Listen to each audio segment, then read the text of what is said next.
Oh my goodness, people, what's going on? Looks like I have a whole bunch of stray audio noise. Let me see if I can fix that. Is that better? Hopefully that's better. Anyway, hi. Fatty Liver King, what's up, man? Streaming has been difficult to convince myself to do it. How's it going?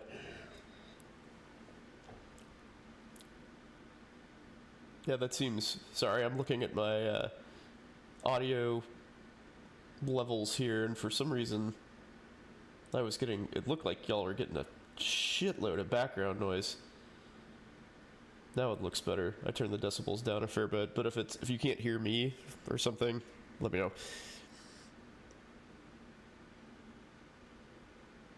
Your repro grind? Like... like, does that mean you're like trying for a baby? I don't know what that means.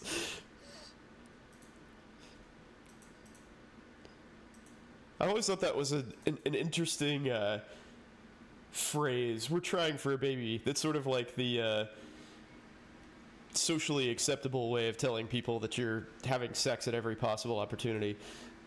Syncytial trophoblast secretes. Oh, okay. Gotcha. It's actually learning about reproductivity. Got it. I understand now. Alright, adjusting that mic. Oh, you guys can't see me. Hi. I'm here. What's up? Good to be back. Sorry it took 2 weeks. As always, I never planned for that to be the case. I always plan to do my 2 weeks, or 2 streams a week, but that's just, you know, it ain't happening. That's alright. Well, cool. I always thought that stuff was really interesting. That was pretty much, like, all the reproductive medicine and stuff, and, like, hormone shifts and whatever. That was really the only thing that made my OB rotation even somewhat tolerable. Really hated that rotation with a passion. So it's good that something interesting came out of it. Yeah, hopefully you think it's cool too. Ooh. Sell you on anesthesia aside from the great pay and great lifestyle. Okay. Well, other than being really good at the 2 best things you can have in a job, how's anesthesia compared to IM? So, that's actually a really good question. One of the things that I like about both of those specialties is that they're obviously very generalist. So with anesthesia, you have to know a lot about everything to be good at it, and medicine is the same way. The difference, though, I mean, there's obviously a ton of differences, but in terms of, like, administering medicine, like, the biggest difference is that in anesthesia, you just, like, do it. You know, you see the results immediately. The example I always use, and any regulars of the stream have heard this a trillion times, but diabetic ketoacidosis. So for anybody listening who doesn't know what that is, basically if you don't treat your diabetes for a really long time, your sugar gets completely out of control, and your electrolytes get so out of whack that you need to be in the intensive care unit for a little bit to correct it. So, like, a medicine doc would fix that in 3 days. I can fix it in an hour, and do often. So that's what I think is really cool. Like, if somebody has a problem, you just deal with it. And a lot of like, you know, to be fair, pretty much everything I do is a temporary fix. You know, it's not like they can't just, like, go home fixed, but like, for that there's medicine. You know, they know how to get people on their insulin, and, you know, they take how much insulin that they got, like, from me, and figure out how much the patient needs to regulate their diabetes better and stuff like that. Or blood pressure. You know, if somebody comes in with, like, hypertensive crisis, then the medicine docs come through and fix that more longitudinally, you know? So I think both are really cool. And for, you know, because you do have to know so much about everything, but anesthesia, really, you have to know everything. And I think that's cool. So that's great. This, do you get to diagnose a lot of vignettes, like the stuff they give you in STEP? Let me think. So I'm gonna say yes, but it's sort of tough to, like, a lot of that stuff, a lot of the basics are just, you know. So here's the example that comes to mind. So you've got a patient in OB.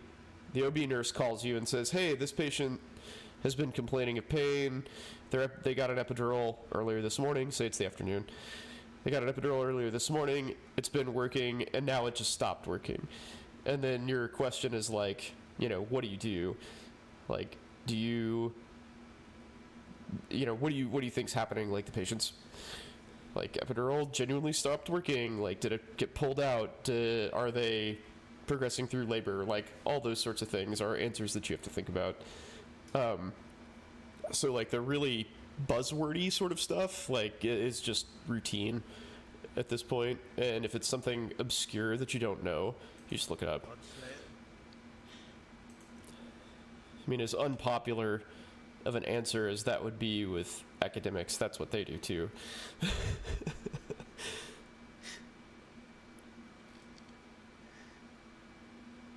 But yeah, I mean, every single patient is like, you have to put a puzzle together, right? Like, you have all of these different things that are wrong with them, and you have to meet that together with, like, what anesthesia you're going to give them, what surgery they're having, because, like, you know, maybe somebody's on the brink of death, but if they're going to have, like, a digital block to fix their pinky, then that's probably okay.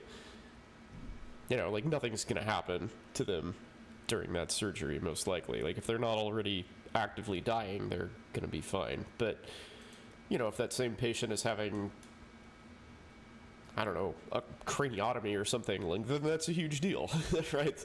That's, you've got to do a lot of extra prep work for that. How's the trail?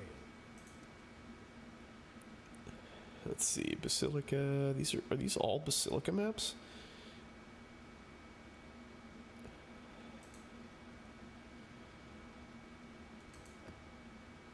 Yeah. Done that one. Alright, guess those are the only ones I haven't done. Are those both ley line? Oh, fuck. The job never Okay. ends. Need that to be rare. What is ICU like for anesthesia? Really good. I actually like the ICU a lot. Oh, reflects physical damage. Fuck that.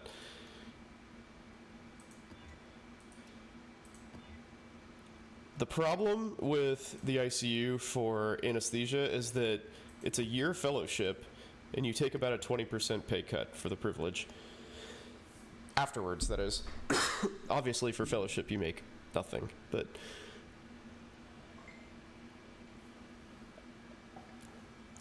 So, surgical ICU fellowship, I don't actually know what that is. I don't know what that's like, to be honest with you, and I'm not sure if it's different, you know, like, I know a lot of the, like, where I trained, a lot of the surgical residents, or, well, not a lot of them, all of them, geez.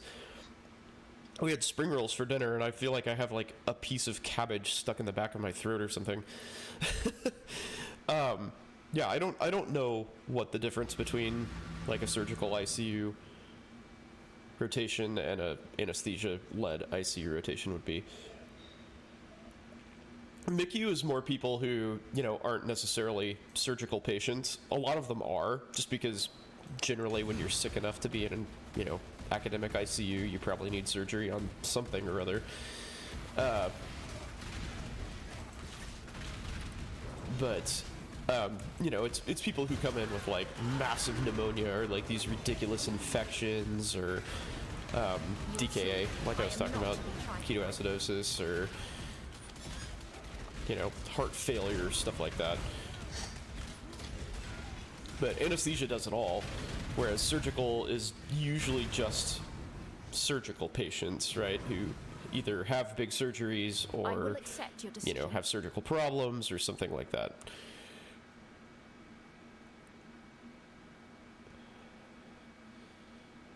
So they're all a little bit different.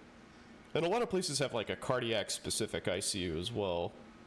And when I say places, I mean academic centers.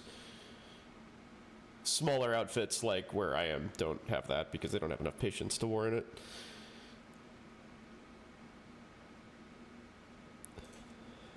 I want that. So it's death you want. But yeah, I like ICU work a lot. It's just like substantially worse in terms of lifestyle and pay. Defeat So Warren's treatment. I don't really see the motivation to do that, right? Like you just take, that's truly only for the, you know, live to work type.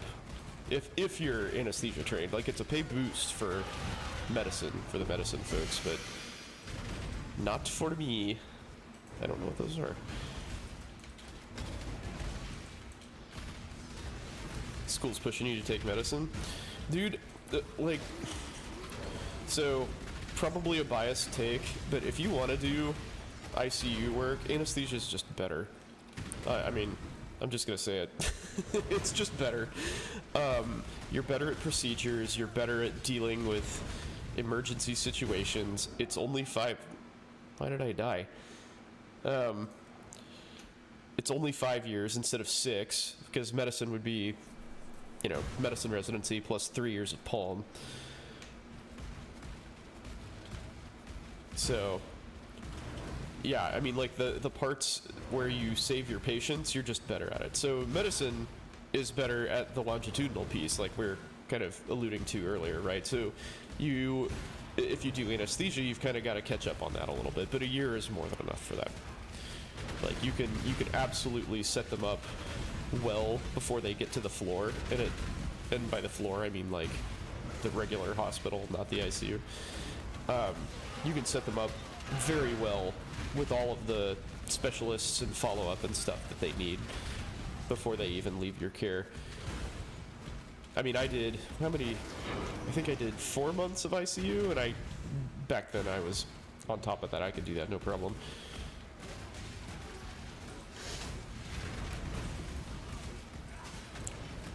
Is it the same ICU? Yeah, it's the same ICU stuff.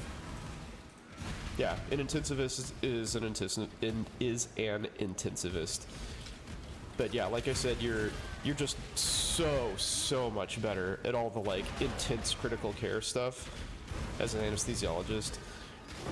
I mean, because that's all you do all day long for 4 years of residency, or 3 years, I guess, after your intern year. Yeah, so if anybody like needs, you know, central lines or intubations or any, you know, random stuff, you're also really good at recognizing when people are about to die, like about to crash.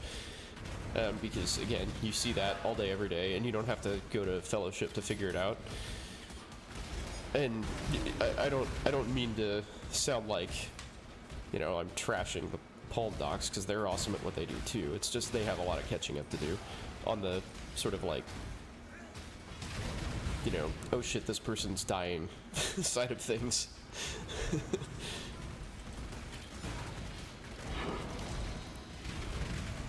I mean, I would say that's a fair assessment. The medicine does give you a broader scope because they do like clinic and stuff, and they have a lot more acumen as to what that part of the patient's life is going to be like, assuming they get out of the ICU, which is, you know, not necessarily a safe assumption.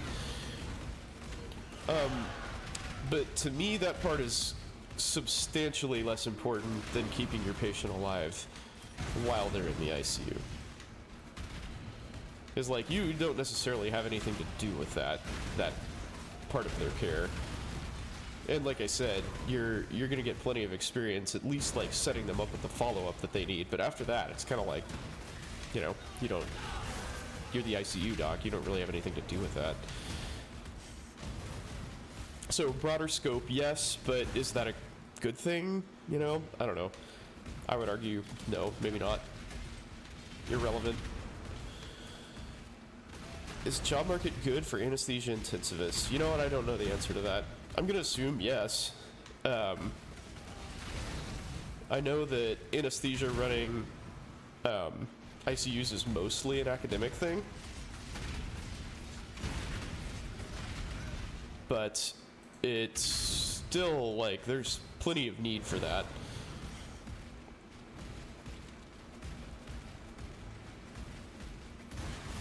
And you're also a lot more versatile. You know, like a medicine doc can be in the MICU, but with anesthesia, you can run any ICU in the hospital. You can run neuro ICU, surgical ICU, medical, cardiac. You can do any of that stuff, no problem. So that's probably the biggest functional difference, I would say.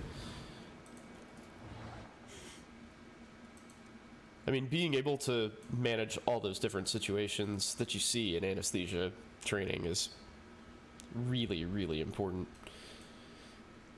You also know what those patients are like intraoperatively, which really helps their immediate post-op care. Let's see. I don't know what that is. Is that worth anything? No, doesn't seem very good. You'll slap it in the 1C tab. Is that worth anything? Mana, strength. Yes. I don't know if that's a 15C ring. We'll put it in 5. Every other country, it's anesthesia, ICU. Yeah, I mean, for the reasons we've discussed, right? Like, anesthesia is ICU. You basically take your patient, regardless of how healthy they are, and make them critically ill, right? That's pretty much what having surgery is.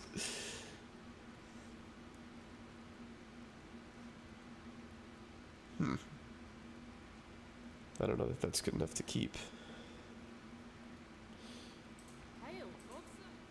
But yeah, like, you compromise their airway, take away all their reflexes, and, you know, that's that. Like, then you just go.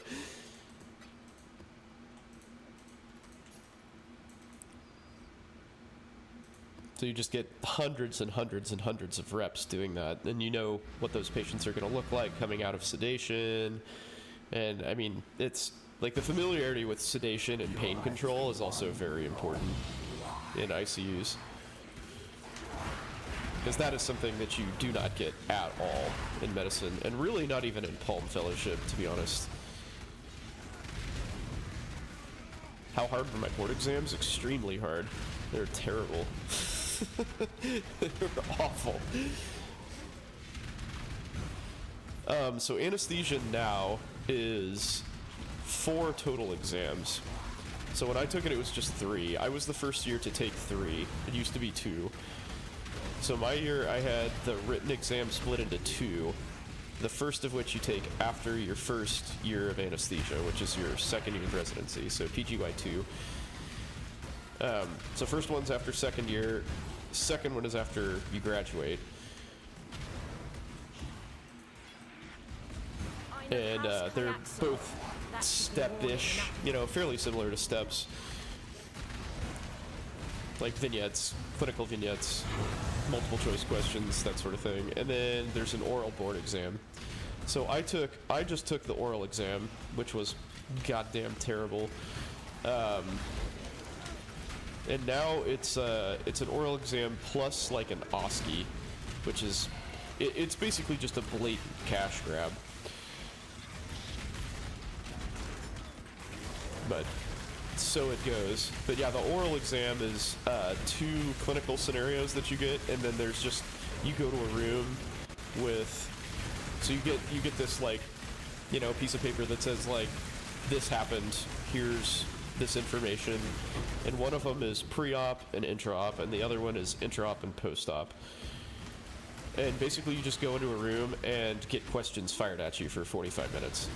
Or, yeah, something like that. The number 35 comes to mind, so it might be 35 minutes, but dude, that is the longest 35 minutes you will ever experience in your life. It is painful. You can ask a lot of questions in 35 The minutes. Traven code And they have like a dictates. scenario So go that they ahead, have to get you through, choose. so they're like pushing, you know, they're like asking you questions, leading you to the next thing. And, you know, they just throw all sorts of random, like everything that can go wrong will, and you have to just tell them how you're going to manage it. Not something I would ever want to go through again. You also have to pay your way to Raleigh, North Carolina to do it. A bit of advice. Don't waste a kayakson's time. Boards are hectic, yes. Did I prep for it? Like prep? Yeah, so yes, I did is the answer. There's, I think since then, TrueLearn has kind of branched out, but TrueLearn used to be like a anesthesia-specific thing. So I use TrueLearn, which is like on par with USMLE, like UWorld questions. They're very high quality, very useful, very applicable. So I used that, and I was fine. I did well on my boards. Oral exams is just pass-fail, so I have no idea, and they don't give you a percentile or score it, as far as I know. So I have no idea how I did on that. Good enough, apparently. Only had to take it once, thank God. Step 1, been prepping for almost 2 years straight. Yeah, well, I mean, that's a smart way to do it. Residency's a little different, but you know, you don't quite have the time to just sit down and study and review all of that stuff, but I mean, you gotta make time, unfortunately. But doing it longitudinally is the smart way, and then kind of ramping your game up towards the end.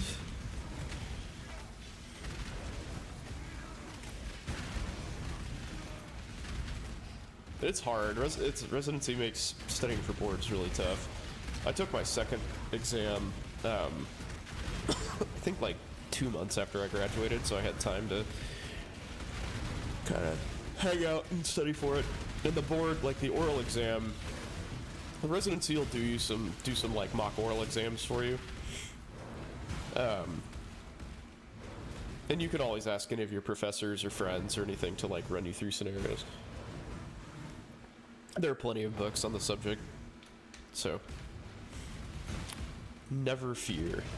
But it is an extremely daunting thing to have to do. It sucks real bad. Tips for matching anesthesia? I mean, just kind of generic info, honestly. Like, make connections, get your rotations in as early as possible in your, you know, either late third or early fourth year. Yeah, and I guess research is important these days. I mean, I don't know, man. I think that's like, I'm firmly anti-research as a qualification for anything in medicine. I think that's almost runs contrary to being a clinician. Like, yeah, you should be able to interpret it and look at it, and if you want to do research, great. But to require people have extensive experience in it, I think is foolish and counterproductive. You're going to lose out on a lot of really good applicants by having that requirement. You know, people who just want to practice clinically and are like, you know what, not worth it, I'm out. But yeah, so research, and, I will say this, research is potentially a decent way to make connections, so there's that. You can always leverage it for that purpose. Roger Bones, you're killing me, man.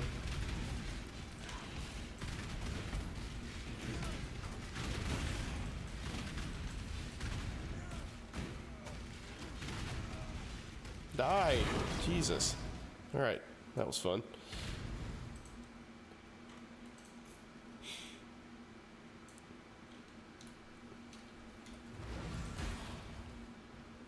Yeah, research is trash, man. It's just, I feel pretty strongly about it, in case you couldn't tell. Like, I share your opinion. I don't think it's fun. Like, It's just not a worthwhile activity for somebody who wants to practice clinically. It just isn't. But if you want to, you know, do the complicated stuff, you got to play the game. That's how it goes. It's just the way it is, man. And that, unfortunately, is the game these days. Everybody's got research, so if you don't, you're, you know, kind of behind the 8 ball. Which is bullshit, but so be it.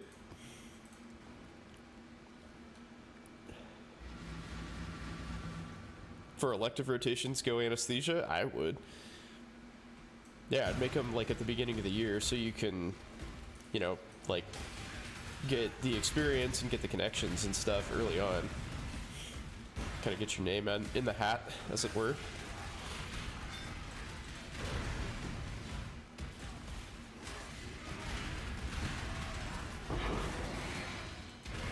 Because anesthesia is kind of, you know, you gotta have specialty specific rec letters, and just the nature of anesthesia makes that kind of hard because it's like your staff is generally so transient, so unless for whatever reason you're following one particular person, you might find it very difficult to form a relationship good enough with somebody to write you a meaningful letter. But that's, you know, pretty much universal, I would say, so it's not like it's a huge strike against you or anything, but it is a pain in the ass. It's really awkward to ask somebody you've worked with like 6 times to decide your fate for residency, you know? But we all did it. I'm super glad that I Approach, Challenger. graduated at a time where research was still pretty much optional and anesthesia was not all that competitive. I'm not so sure these days I would be able to match, quite frankly. Alright, what was I working on here? So I got all that impale stuff. Ah, yes, resolute technique. That is important.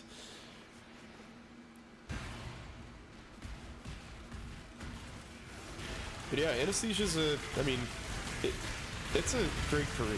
It really is. I feel like medicine is sort of like progressively less and less fulfilling on the whole, but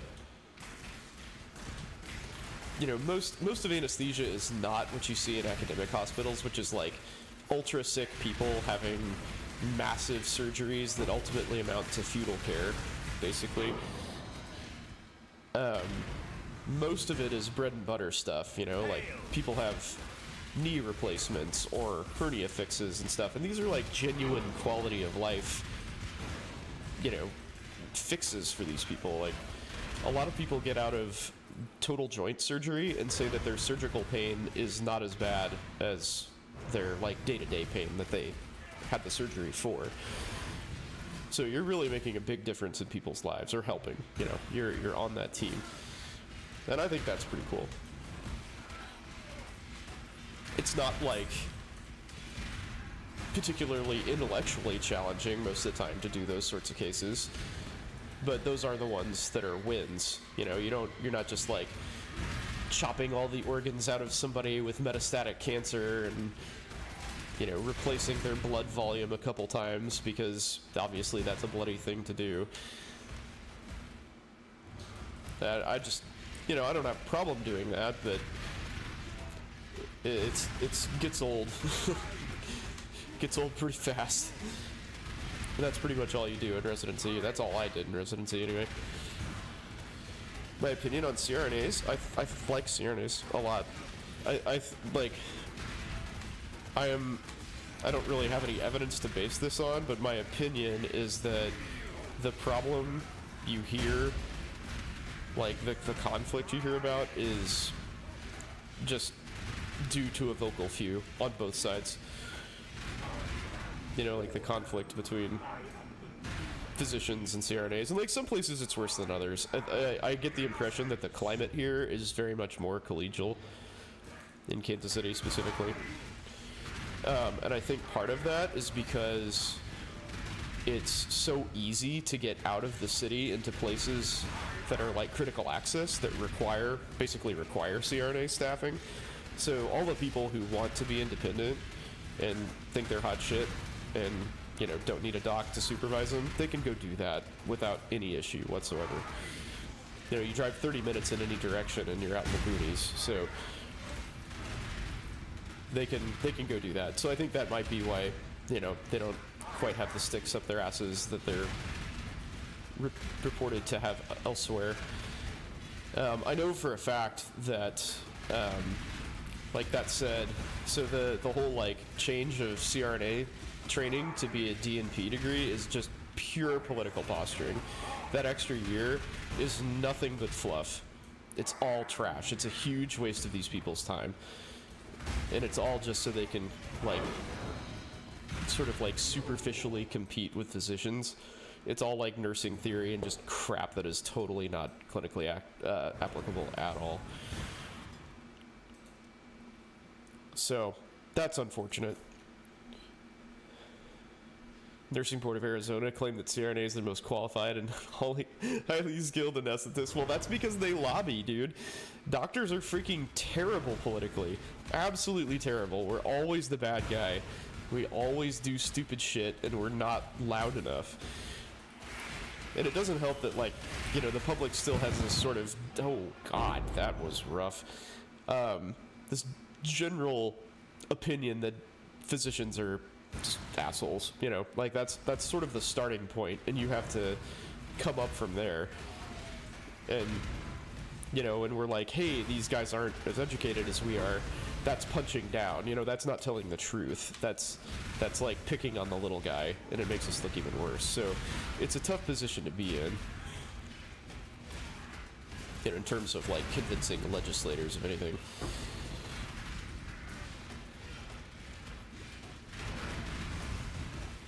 But yeah, it's my opinion that CRNAs are very valuable, extremely highly educated, competent people. You know, I mean, they have a very difficult job, and Clock's ticking. you know, the overwhelming majority of them are very good at what they do. Oh, okay. Holy shit, those are good boots.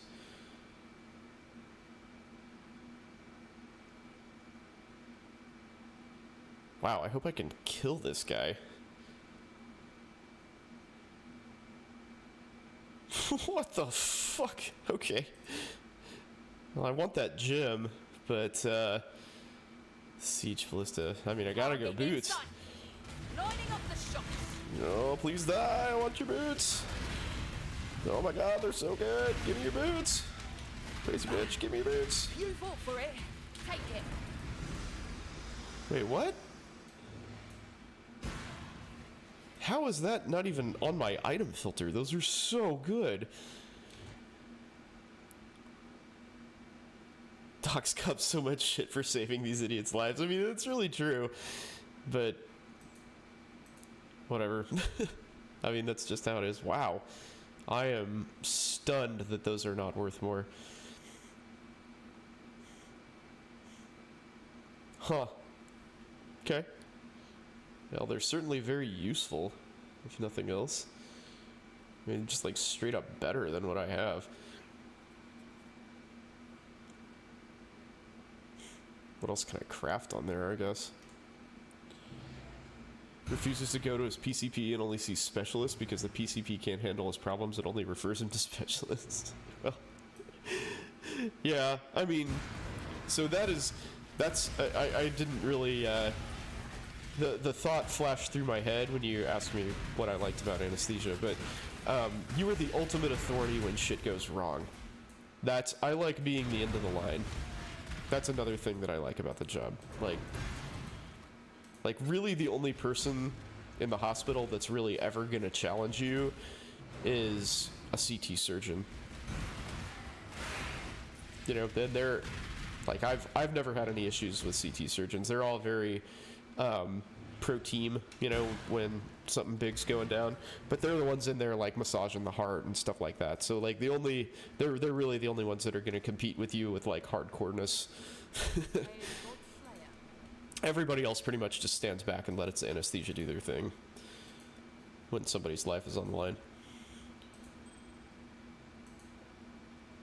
So I think that's a huge perk of the job. A lot of people will not like that, and I get it. That's a lot of stress. It's very stressful, potentially.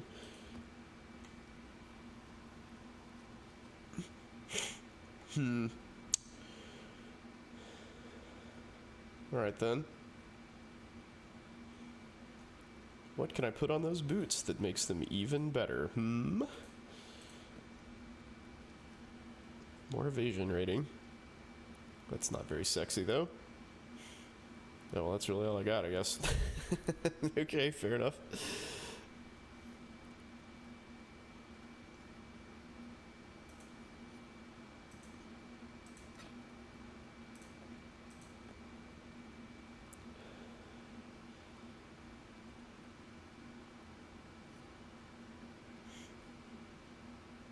You'd rather manage established conditions than, yeah. Yeah, I mean, I don't claim to know the status of primary care docs these days, but it does seem like there is a bit of circle jerkery to go around. Like, referrals are sort of the, you know, what makes the world go round, because you're making other people money, right?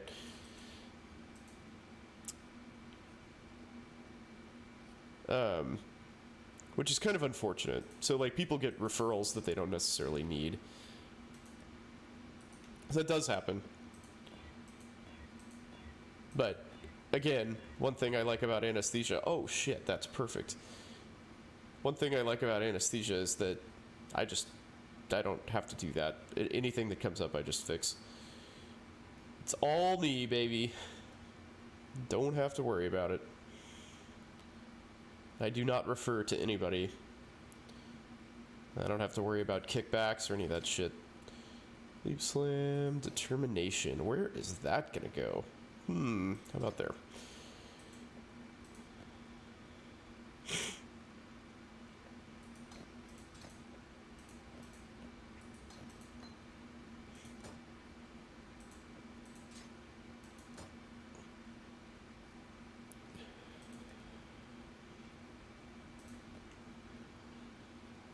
How does that kind of responsibility work in the realm of CRNAs with no MDs? Yep. They take that into the line role, which is why it's terrifying. Because a lot of them are... I would say most of them are not prepared for that. They can do a pretty good job. You know, they do pretty good. But it's not a doc. Okay, Basilica's complete.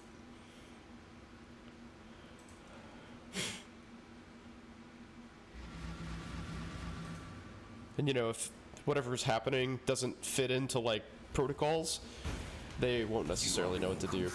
By greater forces. I killed the ones who tamed me. You're weaker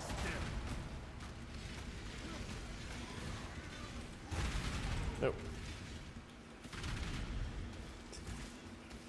There we go. Gotta get all my auras back on. Some bitch. Okay.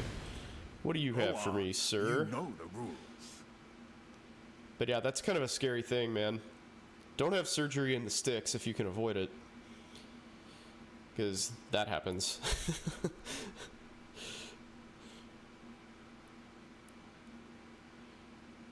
Reaper's Pursuit. Culling Strike can't be evaded. That's kind of cool. I want the amulet, though. You die here. You slam too? We both slam. I think I slam better than you do, though. Take your trinket then. My freedom is mine. Yeah, it's a little scary. Rural medicine is kind of an interesting world. You just kind of, you know, you're undersupplied, and you just kind of do the best you can with what you got.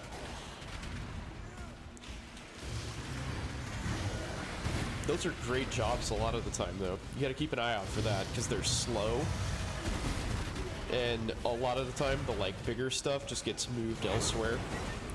So if you're looking for kind of a chill thing, then that's a great way to do it. Rural jobs also pay a lot more.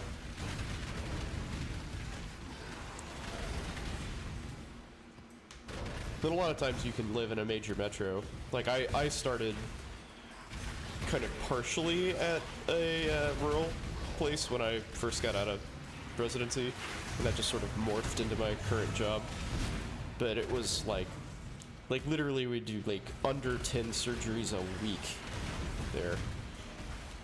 So I mean,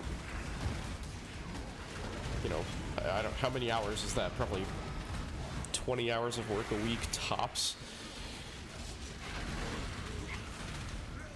Then I was making like $7 grand a week, I think. Which at the time was probably above market rate. Like just barely above, like high end of average market rate.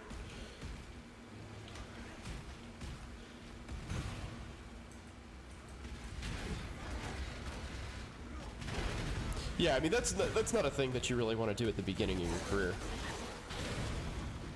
Towards the end though, it's nice to, and that was like 2 weeks on, 2 weeks off also. So light weeks and then 2 weeks of vacation. So that's pretty sweet.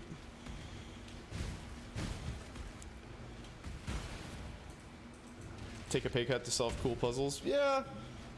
I mean, I get it. What the hell? Oh, there it is.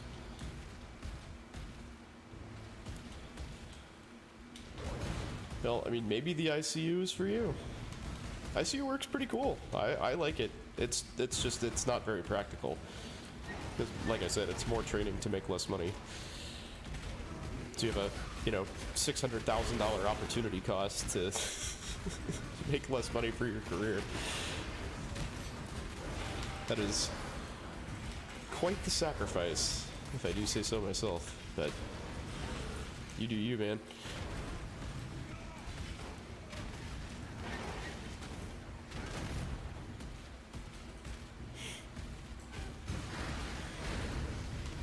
I mean, it's true that anesthesia nets you some, generally speaking, nets you some pretty unpredictable hours, and most likely you'll be taking call, you know, overnight call, so you'll get woken up for random nonsense. But the ICU is sort of notorious for doing that, right? Like, people don't really time their codes courteously.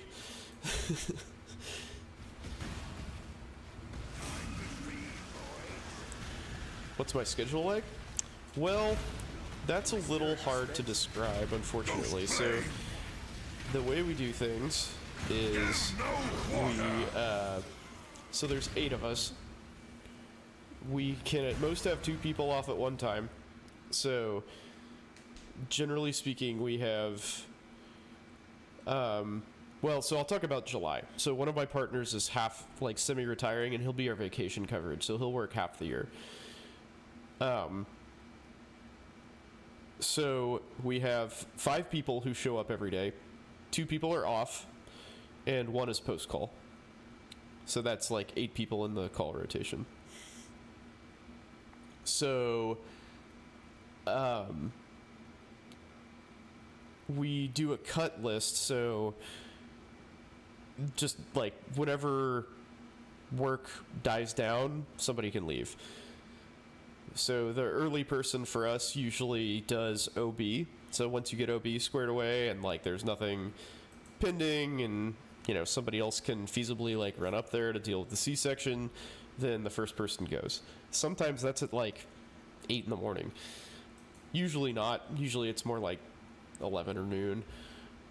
Or, well, yeah, 10 or 11, I would say.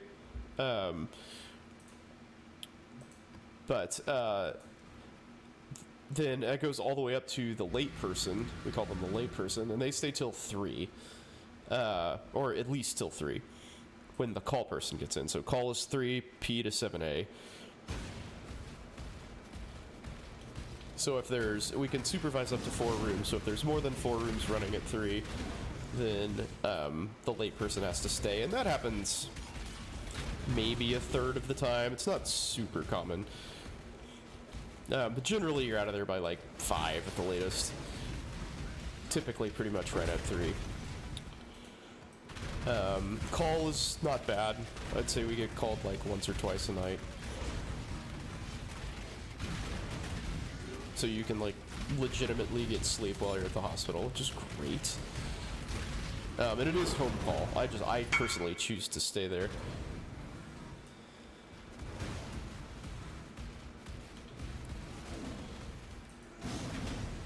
Might as well continue the power of pattern of terrible decision making. Yeah.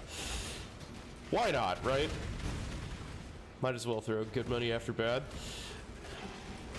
But yeah, my schedule's pretty good right now. The problem, as always, with a small private group is like when you have fewer people, there's always more of a like what's a good way to put this? Like when you get dumped on, when it rains it pours kind of thing. You know, there's just not a, we run really lean to basically increase our value to the hospital. Production wise, we've routinely been in like the 85th to 90th percentile nationally per doc on average. So, like, we work really hard while we're there, but our hours are good. We get a lot of vacation. We get 10 weeks of vacation. And pay is average-ish, maybe, to be honest, like, kind of on the low end of average for private groups in the area. But we have a really good quality of life, a really good group, so to me that makes up for it. And call is not, like, getting your balls stomped on every time. It's like as I get on in years, the overnight shenanigans pulled by my colleagues through the hospital are less and less tolerable, so it's nice that we don't have a whole lot of that. And that I can just like legitimately sleep there, you know. Like with kids, I don't have to come home and like be tired all freaking day most of the time.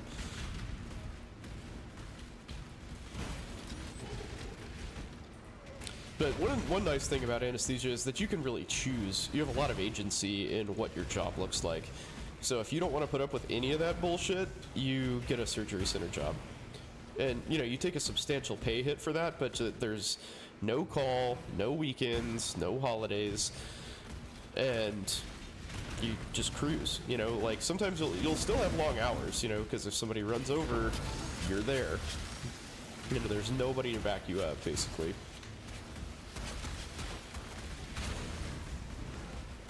And some surgery centers are crazy freaking busy. So you gotta watch out for that to some degree, but, you know, still, no overnights. When you're done, you're done. Like, that's that. And there's a lot, you know, that's worth a lot of money. And that's why those jobs don't pay as well, because they're not as strenuous. How's Kansas City as a metro? It's awesome. I love living in Kansas City. It is sort of a hassle because it's very spread out. So there isn't like meaningful public transit to speak of. But it's an amazing place to raise a family. Everybody's got a yard. Cost of living is pretty low. There's lots of like, but despite those things, there's, you know, tons of things to do. Good schools. Not in Kansas City proper. Kansas City, Kansas City, the city, has terrible schools, but basically all of the surrounding schools are good. Like, schools in Kansas are good. The schools in, like, the Missouri suburbs are also good. But, yeah, pro sports teams, arts, food, it's all here, man. It's a really awesome city. But I'm happy that nobody knows that, because it keeps prices down. San Diego or Honolulu? No, man, fuck that place. That's way too expensive. I'll travel there.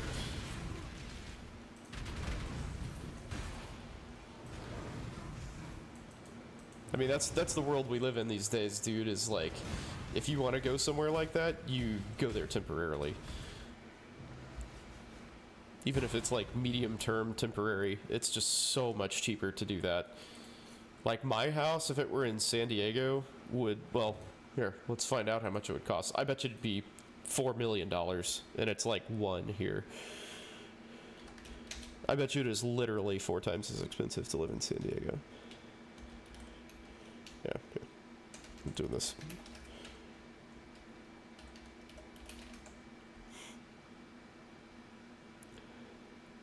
Yeah, well, I can't afford a $4 million house, tell you what. Not doing that well. Let's see. Rooms. So, this will be a mimic of my house. So we have, how many bathrooms do we have now? 3? The hell? Get out of there. Done. House. Let's see, square feet, we'll say. Mine's about 4,000, but that's the. There we go. Oh. Say 5,000 max. I also have a really nice lot, which is like. The lot itself is sizable, but I have a park in my front yard. Basically, so. Garage 1. Let's see. Yeah, so 3 million, 2 million. There's no way that that is a 4. Okay.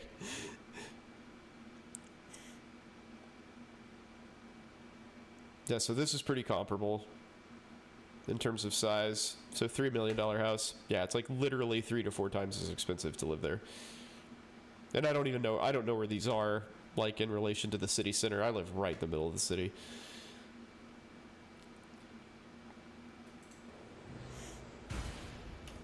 So I am very conveniently located to all of the things that I would care to do within the city. Like downtown is a 10-minute drive. Like I said, everything is drivable here. You have to drive anywhere, which sucks, but that's a big downside of the city, in my opinion.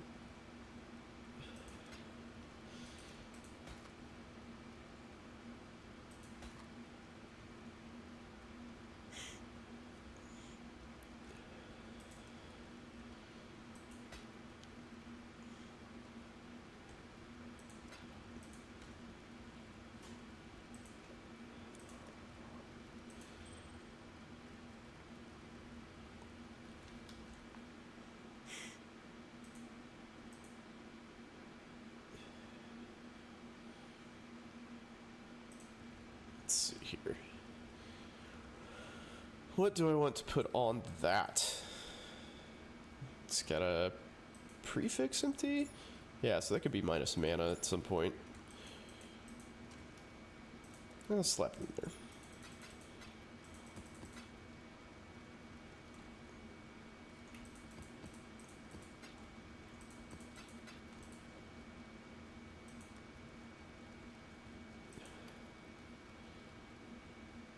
Take the expense hit, just have 70-degree weather all year. Well, yeah, I mean, lots of people do, right? That's the whole reason. Yeah, I mean, this looks super nice. That's plenty big. Let's see. I don't know anything about, like, the structure of San Diego. I've been to San Diego a couple times, but it's only for Comic-Con, actually.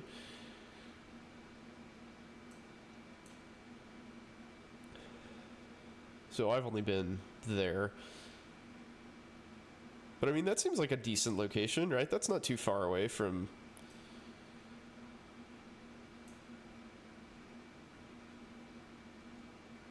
I don't know, where's the legend? How far is that, actually?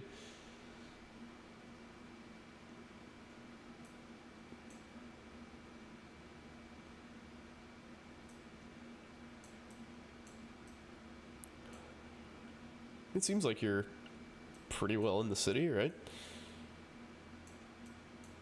Maybe a bit of a drive. But still, man, 1.6 mil for a like nice house in the burbs, basically. That's a lot of money. It's in the sticks. Yeah, it does look like it's kind of far out. It's hard for me to tell, though.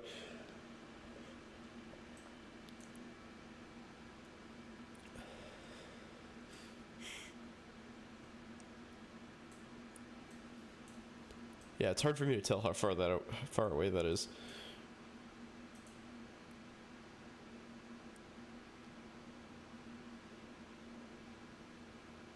Let's see. So it is technically San Diego. It's a San Diego address. Google Maps. Directions. Let's see. So to the convention center. Let's see how far away it is. Oh, okay. So that's pretty far, right? That's a 40-minute drive. Whoops. Why did I do that? Well, I don't want to do that. But yeah, 40-minute drive. So that's a hike. It's a ways. Yeah, but renting, man. Renting for those prices? Blah. No thanks. I'll just buy a ticket when it sucks ass here and then go there for 2 weeks. Not worry about it.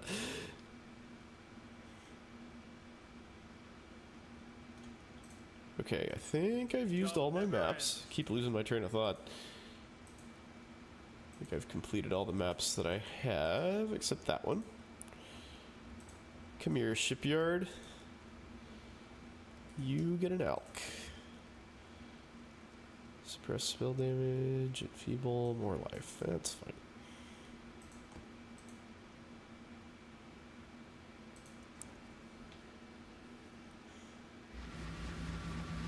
I have a huge aversion to renting because, I mean, you're just like throwing money away. You're not building any equity. Houses are so expensive, man, that, you know, not getting anything out of that amount of money would just like hurt me deep inside. I couldn't do it except for like emergency circumstances.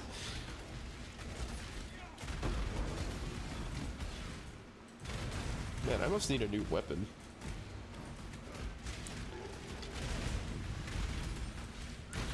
Well, depreciation, true, but depreciation is a tax write-off, so... I mean, really what you want to be is the landlord, right? You want to be the one taking that person's payments and building your own equity. I know what I'd choose. Let's see.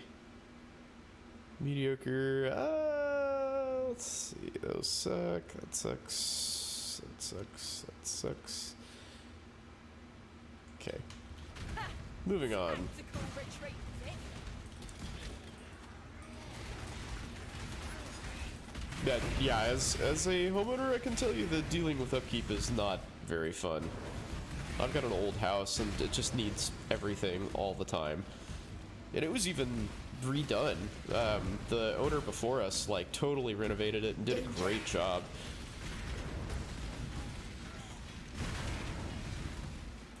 Money in a bond? Yeah.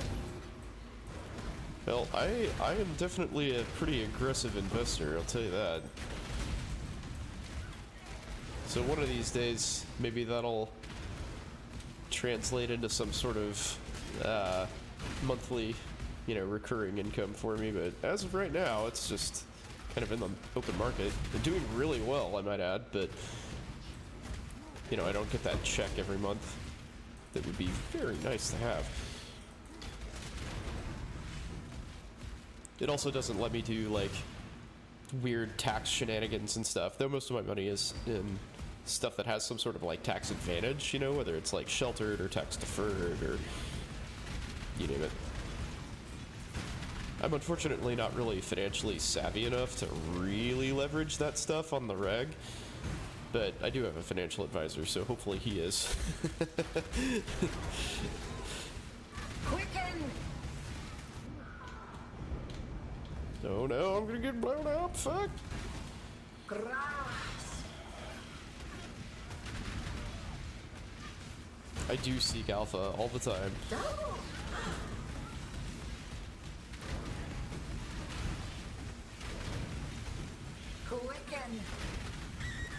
Yeah, in fact, I have a just a small amount of mad money.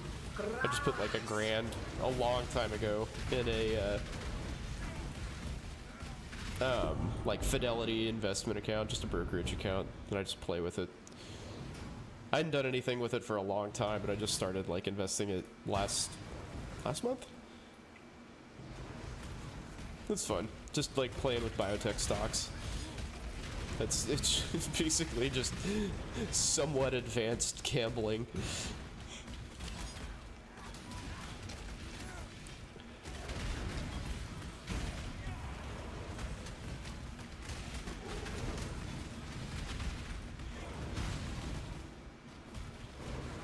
Real estate when interest rates are decent, then did 1031 exchange. Yeah, that's really the play. I narrowly missed that window. I'm glad that we got into our house when we did, and my mortgage rate is good for now. But I do have an ARM, and we just barely didn't have enough equity in our house to get a fixed rate when the pandemic was really churning, and they were offering 2.5%, you know? So that sucks. But we'll see. Maybe our economy will tank so hard over the next 4 years that I can get back into that. Biotech stocks is wild. Yeah, that's why I don't have anything significant invested in it. I was doing that a lot more seriously, probably about, I don't know, 5 or 6 years ago.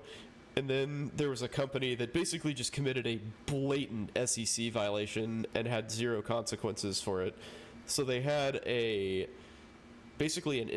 I understand it, an industry-leading, I think it was an anti-constipation drug. It was the best in class. And they were getting all hyped up, and everything was looking great. It looked like they were going to get bought out by this Canadian company, which did actually end up happening. But the hitch is that they sold their assets instead of selling the company. So they sold their assets and declared bankruptcy. So all the shareholders lost everything. And I had been in the middle of a really good run that year. I was probably up freaking 40% or something, some astronomical amount. And that basically wiped me out. So I was back to, I think I was up maybe 5% for the year or something. And so after that, I was like, you know what? Fuck this. I'm just going to let all of this stuff go to tax advantage investments and call it good. Yeah, I just called up my financial advisor and I was like, that sucks. I'm done with this. And that's worked really well. I mean, the economy's been so good with the exception of getting crushed at the start of the pandemic. But then after that, we just dollar cost average down basically and came out way on top. So even that worked out pretty well.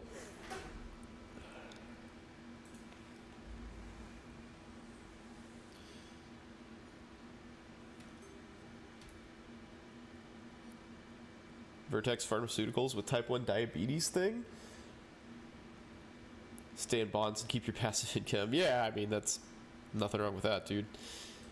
Guaranteed 5% is pretty cool. Ain't nothing wrong with knowing you're gonna make money.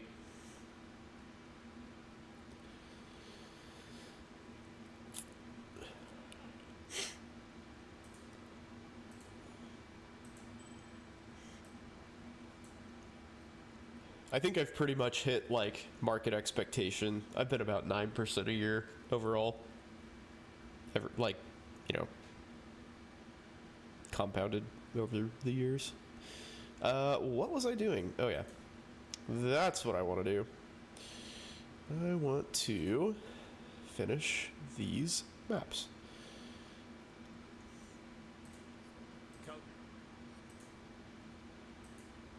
Kalgurans have been working in this region, and I think they're ready for your... Okay, I can do that. Clear the expedition. Yes, sir. Yeah, biotech is very interesting.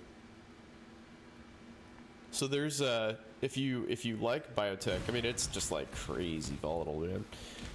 But if you like that sort of thing, there's a website called biofarmcatalyst.com, and they catalog all of the FDA decision dates, basically, for the drugs that these companies make. So here's my strategy in short. So I look at the companies that are smaller, quote smaller, you know, they're still like $200 million businesses. But, companies that only have like a couple drugs in the pipeline. And so this FDA decision is going to make a huge difference in the valuation of the company and therefore stock price, right? So for those companies, as those FDA decision dates approach, their stock price just goes fucking bonkers. It's just like ultra volatile, so you just buy low, sell high. And that's it. There's not anything more to it than that. But like the giants, you know, the Mercks and AstraZenecas and Novo Nordisks and stuff, like they have so many drugs in the pipeline that like one failed FDA thing is not, you know, that'll maybe move the needle 5% or something. But these other companies are like, you know, up 10%, down 8, up 9, down 15, like they're everywhere. So it's really, if you're watching it, it's really easy to day trade successfully. I don't want any of that. 29-year-old med student that'll have to pay back your 400K. Yeah, it sucks. What's the website? It is this.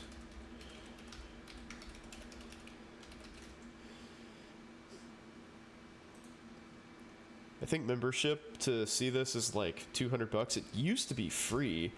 I did this in residency and actually made quite a lot of money, like compared to what I invested. One of my attendings told me about it. Do you think that I would crumble in that prison? My ancestors spent centuries in shackles. Don't. Conquerors don't just win. So be it. Like other than that one company just like totally taking all investors for a ride, it's been been pretty easy to do, like pretty foolproof, to be honest.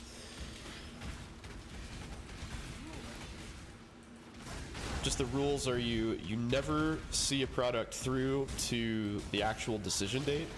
Like you get out, you know, some unspecified amount of time beforehand, like probably, you know, 2 weeks to a month, and don't buy those stocks. But the run up to the announcement is huge. Because a lot of, like, oddly, a lot of those stocks will actually go down on FDA approval, and I have not yet to figure out why that's the case. That seems ridiculous. Totally counterintuitive, but it does happen sometimes. So I learned the hard way to not do that.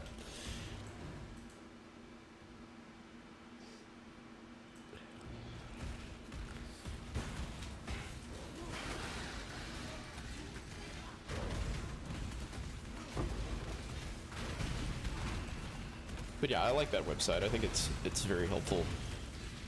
Then it's easy to understand too, which is nice for a, you know, relative financial dunce like me. Conflict, not cooperation. Caravan. Yours.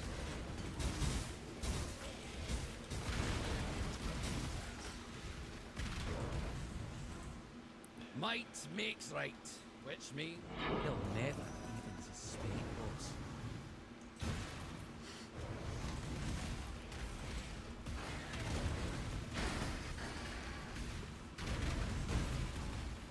Ugh. Eyes be killing me. It's allergy season, man. There's a huge, like, man, probably 60-foot tall cottonwood tree half a block from my house, and it just absolutely spews seeds everywhere every year. It drives me nuts.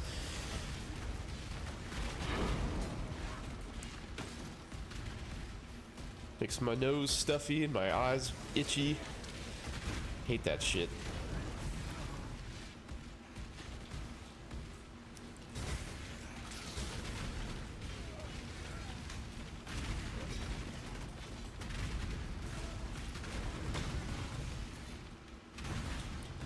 Oh, when did I level up? Guess I should do something with that. Let's get some life. I like life.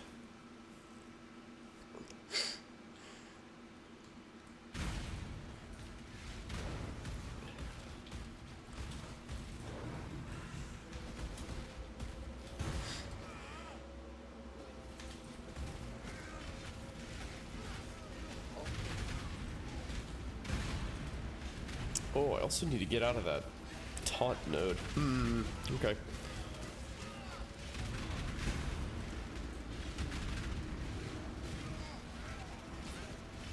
Spirit is spent.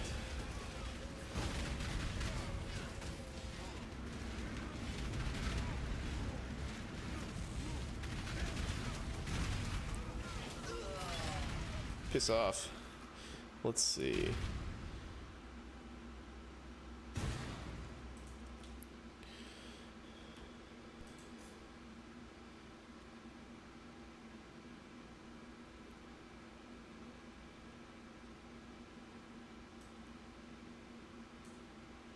Okay, I'm looking for Conqueror maps, so guess that's the only place I need to go. Great. Great. Alright.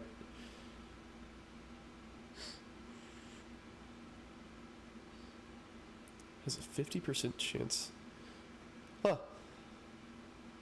Memory influence. I mean, that seems good.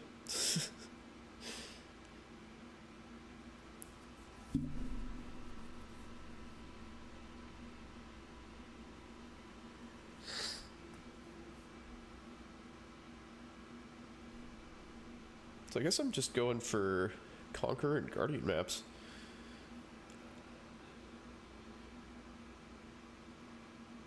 Incarnation of Fear or Dread? I don't know what this means. Okay.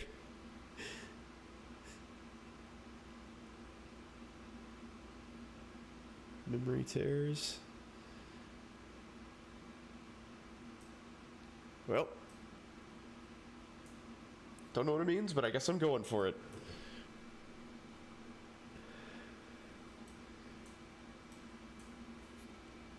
Okay. So, I need to get back to Hideout. Wait a second. How's the trail? Is this new? Yeah, these are new items. Okay. Stay vigilant. Wait a second.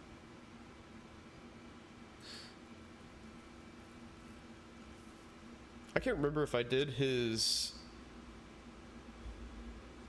Yeah, complete the expedition. Yeah, see, I didn't do that. Son of a bitch. I'm glad I remembered that. So I didn't actually complete the Keurig mission. That seems important.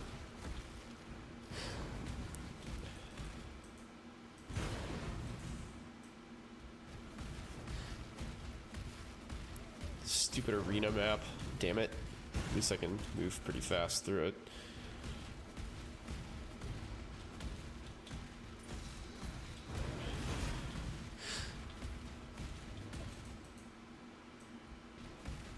Where would said expedition be? Guess over here somewhere? Yep, there it is. Got all those impales. Freaking thorns and everybody.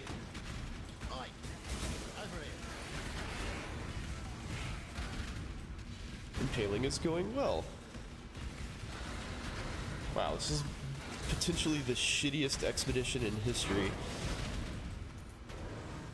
Look how spread out that is. Alright, well, whatever. We just have to complete it, so fuck it. Runic monsters are duplicated? Yes, please. Can I get both of those at once? No. Itching for me to lose another limb, are ya? Man, I have never really liked Expedition all that much. I know it's historically been, like, super profitable.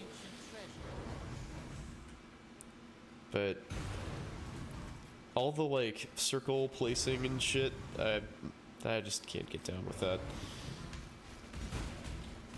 I do like the one big bomb thing though, the like extreme archaeology. That is less painful.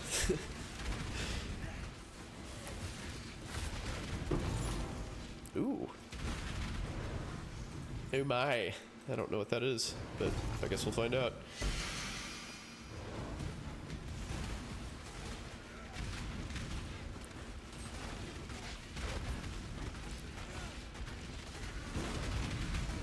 Adaptive resistances. Go away.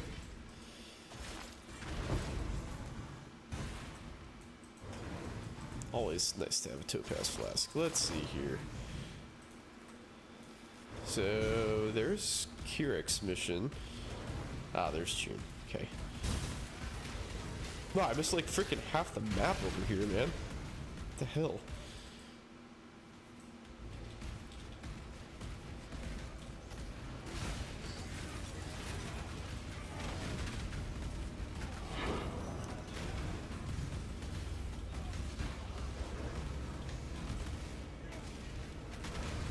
You know, I do enjoy this station, but I think after I get to a point where enemies aren't going to eat my face off, it is perhaps time to change the music. This is not very slammy sort of atmosphere. Need something a touch more hardcore.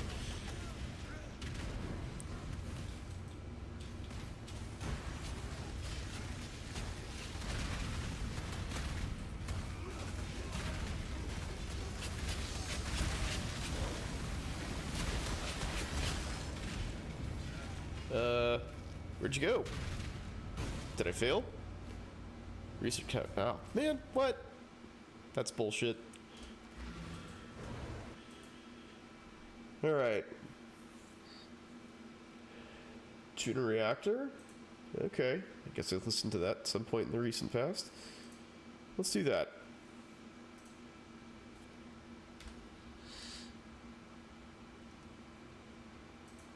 Blast from the Psytrance past. We'll take it.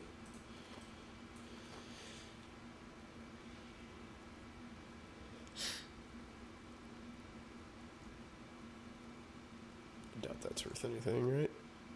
Nope. Sold. Oh, those are ward. Okay, that's why that was all lit up funky.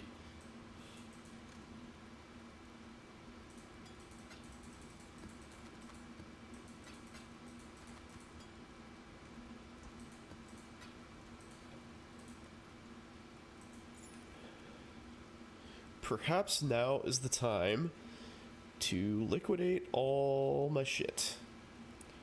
So I guess I need 12. I have 12 amulets. So I need gloves, armor, and weapons. Okay, I will do that. I wonder if I can pick up a lot of that here.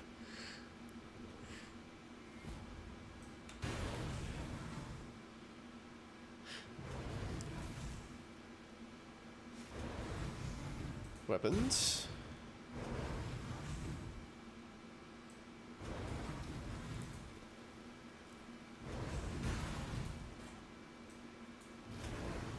Thief Scarb. Necro Silks. Let's see what we got down here.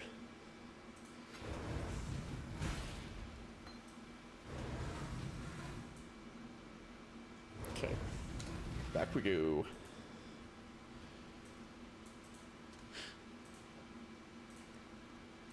There's one. Okay.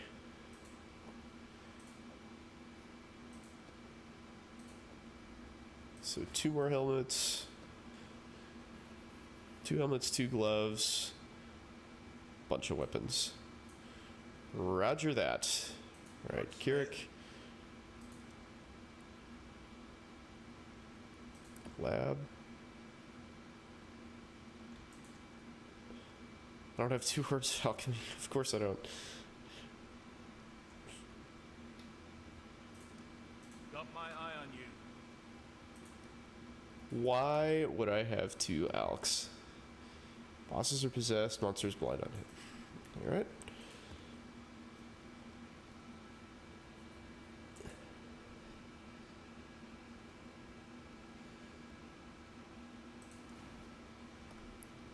Long distance with the wife. Oh boy, that sounds awful.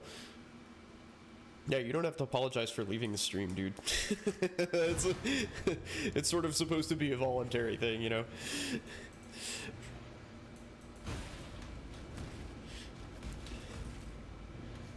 No kids? Kids, yes, no, maybe? That sounds very stressful, dude. But good on you for making time. I always kind of wonder how that goes, like, you know, it seems like you, as the med student, would kind of, like, always have something to do. Hopefully kids when you graduate, yeah. Yeah, there's never really a good time for kids in medical education, so you just kind of do it whenever.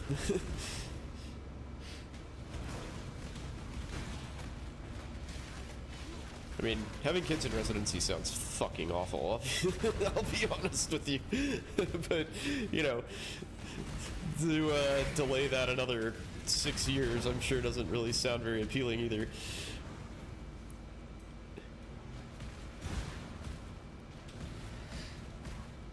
I killed the ones who make a call. Okay, yeah, is that good? No. I see big numbers and I get excited, but then it's all just accuracy and other trash. Give me those. Now or never because you're 29. Dude, I had my second kid when I was 38. Take your trinket then. My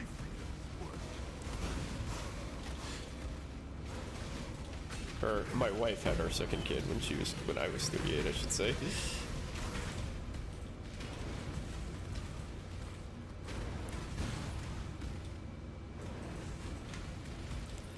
Crazy? Yes. Not a great idea. Wouldn't recommend it.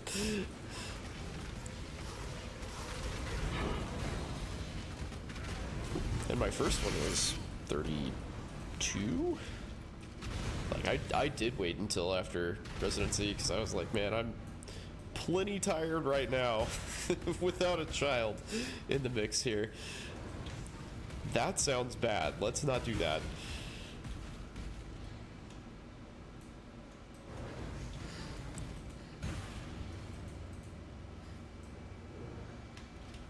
But yeah, I mean, again, to just be like, yeah, there's this 8-year period in my 20s and early 30s where I'm not gonna have kids. That's pretty prohibitive, to say the least. Some complication at 38. Yeah, I mean, my wife was 35, I guess. So she's getting there.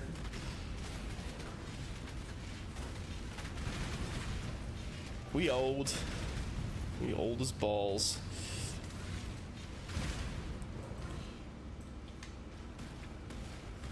But I tell you what, I definitely noticed a difference in, like, recovery, ability to, you know, kind of like bounce back from a bad sleep night or something. It was, I mean, it's sucked both times, but, like, this time was way harder.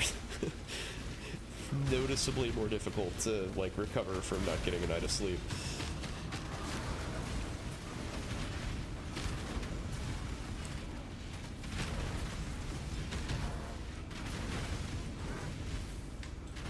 Hey, you bitch, give me my amber. There we go, thank you. Living dangerously, something like that. Anesthesia residency? Oh, it's terrible. Residency is dog shit, man. No matter where you go, it's awful. Chill is not the word I would describe describe it with. We worked a lot.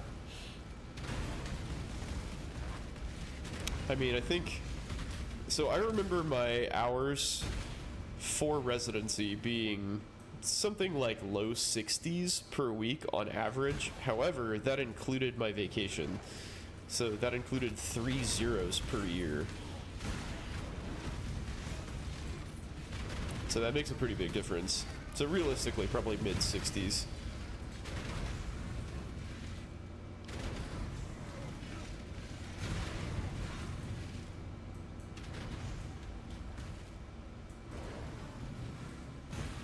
And while we were there, we worked a lot.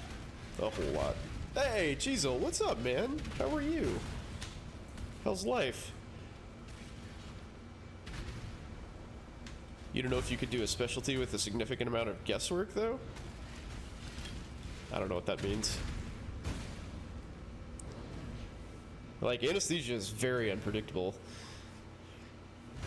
If you don't want a schedule that's not predictable, I would not do it.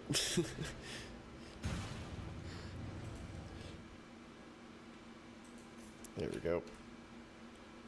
Okay, let's get out of here. A roller coaster as always, of course. Why would it be any different? I feel you, man. I'm there too. Don't worry.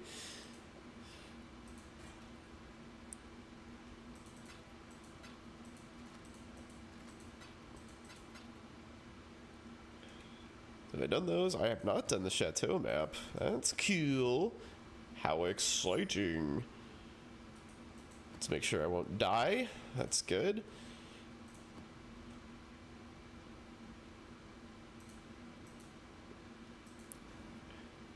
For psych residency? Oh, there's no troponins in psych. That's true. That is true. Oh, you heard good things about psych residency. I missed that comment.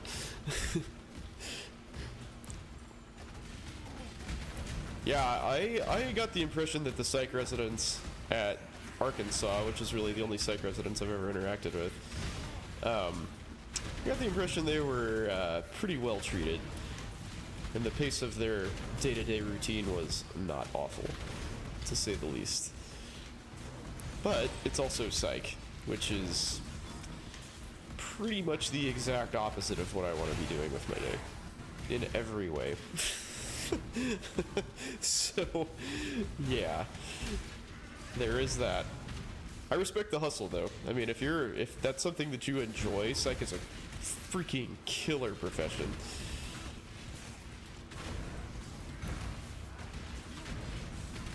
Appreciation for teaching, but gave it up. Then you moved it. You moved to Birmingham? What the fuck? Okay, well, cool. More cutting, decent money, less of a giant house to maintain. Well, I respect that, man. Giant houses are sort of a huge pain in the ass, and they're very expensive. So I feel you. I do that. I have a 4,000 square foot, 100-year-old house, and it requires constant oversight. So yeah, more power to you, dude. Well, hopefully Birmingham's working out. I actually hear really good things about Birmingham. I know Alabama in general is not exactly the most cosmopolitan of places to be, but it sounds like Birmingham's pretty cool.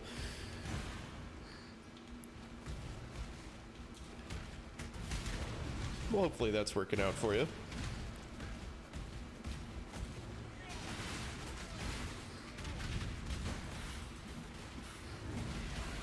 That was like, Birmingham was kind of like the hot place to be for anesthesia residency when I was coming through.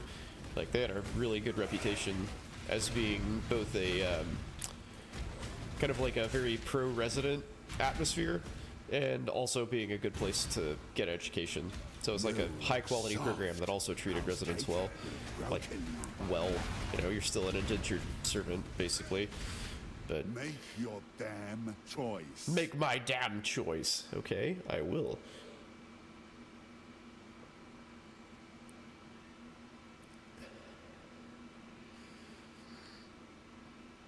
I don't want any of that shit, but I do want your chaos orbs. Prove yourself, scum. Beg for death.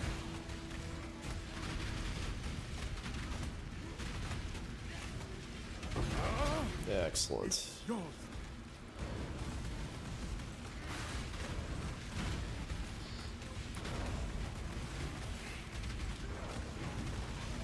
UAB as the oral surgeon path. I think those programs are really cool. Truman, the what is it? UMKC has an oral surgery residency. Those guys are like, they're pretty good, man. Like they do 6 months of anesthesia.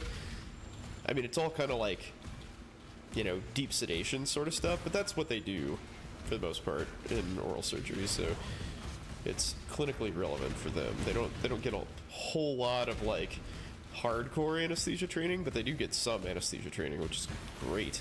Like I think more surgeons should do that, frankly. And I'm not sure why they don't.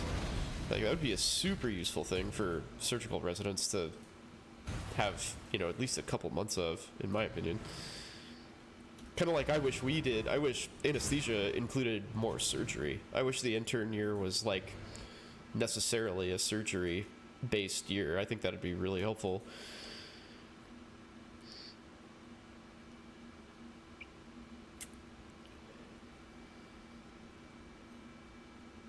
Birmingham's not too bad compared to Atlanta. Yeah, okay.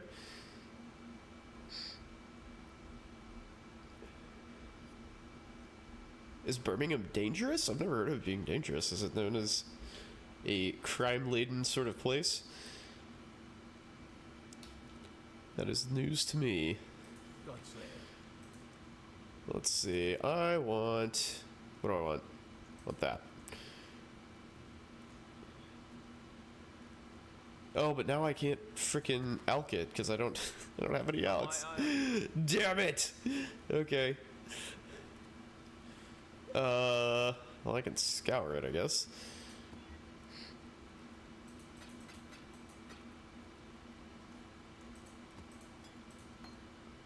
Why did I pick those up? Did I need boots? I do not need boots.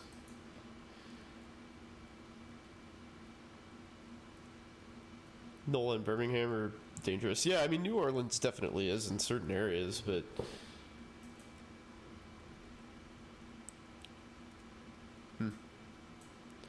Alright. What am I going to do about that? I guess I'm going to buy some alchemy orbs. Because, fuck me.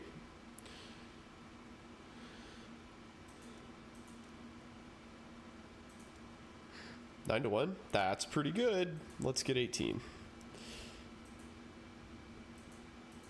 Place that order. Thank you for the alks and salam.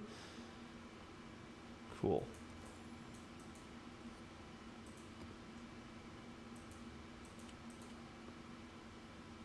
Okay, scriptorium. We good. 3rd and 4th year rotations are mostly in New Orleans. Oh, okay. Cool, cool.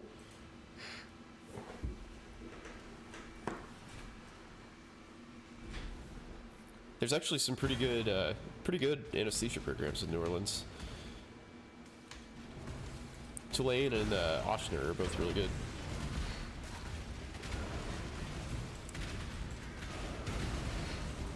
I had a hell of a time interviewing at Tulane, man. I was like You'll see. drunk as shit on I offer no resistance. Bourbon Street with a couple of the anesthesia and medicine residents. I left and they stayed out, and one of them interviewed me the next day. Like, he went to dinner with us, and then he was one of my interviewers the next day, and he was like feeling the burn, man.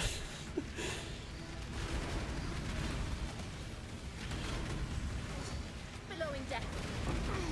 Feet warrant. Yes, chaos orbs. Give me the orbs. Yes. Too many hurricanes. Yeah, there are too many hurricanes to live in somewhere that is below sea level. Yeah, that's just like asking for problems. Nobody thought to be like, man, maybe we shouldn't drain this swamp and live here.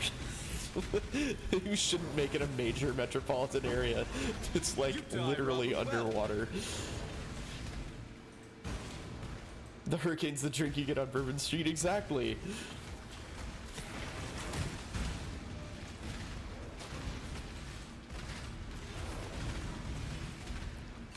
There's not major storms that come in and bury the place every couple of years. It's nonsense. For real though, I can't drink that shit anymore, man. I have both increased my snobbery and decreased the tenacity of my lower esophageal sphincter, so getting all that like hardcore sugary drink shit just like hurts my soul and my esophagus very badly.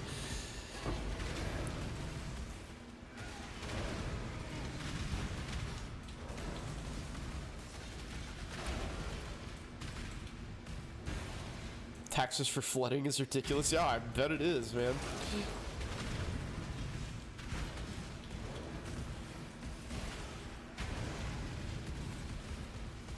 Like the entire freaking city is a floodplain.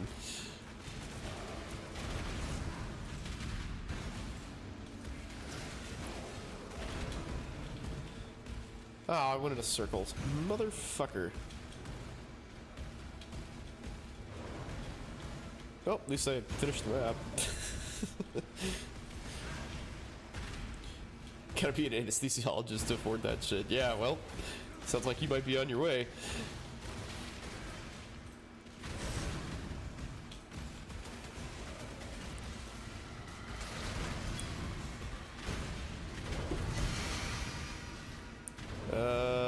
I wanted... What did I want? Not boots. I needed gloves? Yeah.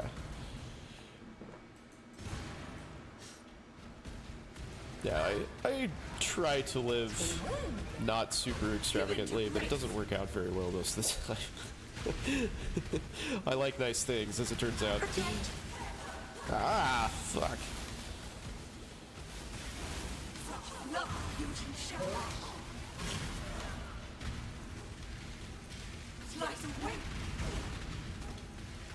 Gucci Brand was asking about my liquor cabinet last time, and I posted that in Discord, and it's a lot of nice liquor. Like, just looking at it, I was like, huh, I guess that's a... I don't have a ton of it, but it's a pretty decent selection there.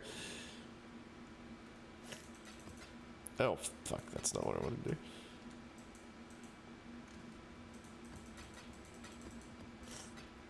Now, when did I pick that up? Ascent from Flesh. Give me Alk Shards. Okay. Maps. Do I have anything else I can run? Phantasmagoria. Meh. Really complete all that stuff. Okay, just double check him. Farewell. Long day. Okay. Did all that already. You keeping your eye on me?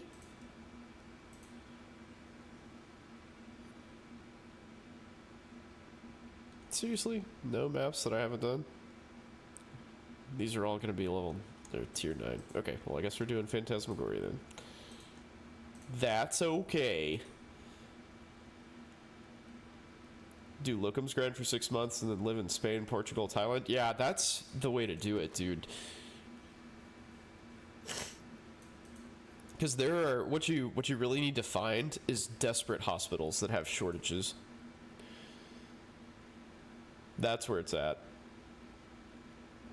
And just go there. And, like, it's going to be a complete shit show. They will abuse the living hell out of you as much as they can. You're going to do all the worst cases. You'll be unbelievably busy. But, like, there was a place here in town that was offering $5.50 an hour back in December and January for, like, a critical shortage. And there's hospitals all over the country that have that problem. So if you're willing to travel, you can make an absolute shit ton of money.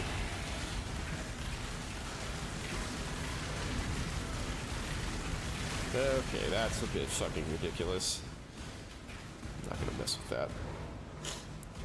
Yeah, $5.50 an hour. It is bonkers how much money you can make. And there was a guy I know who works at a different hospital who negotiated a higher rate than that because he was cardiac certified. I think he got 700.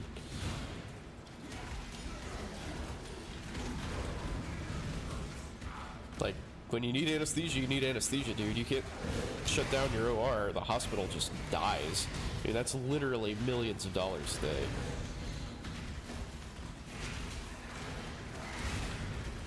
So they're just paying whatever they can. You know, they pay somebody 10 grand a day, then that's worth it to them. You know, they make that money back, no problem.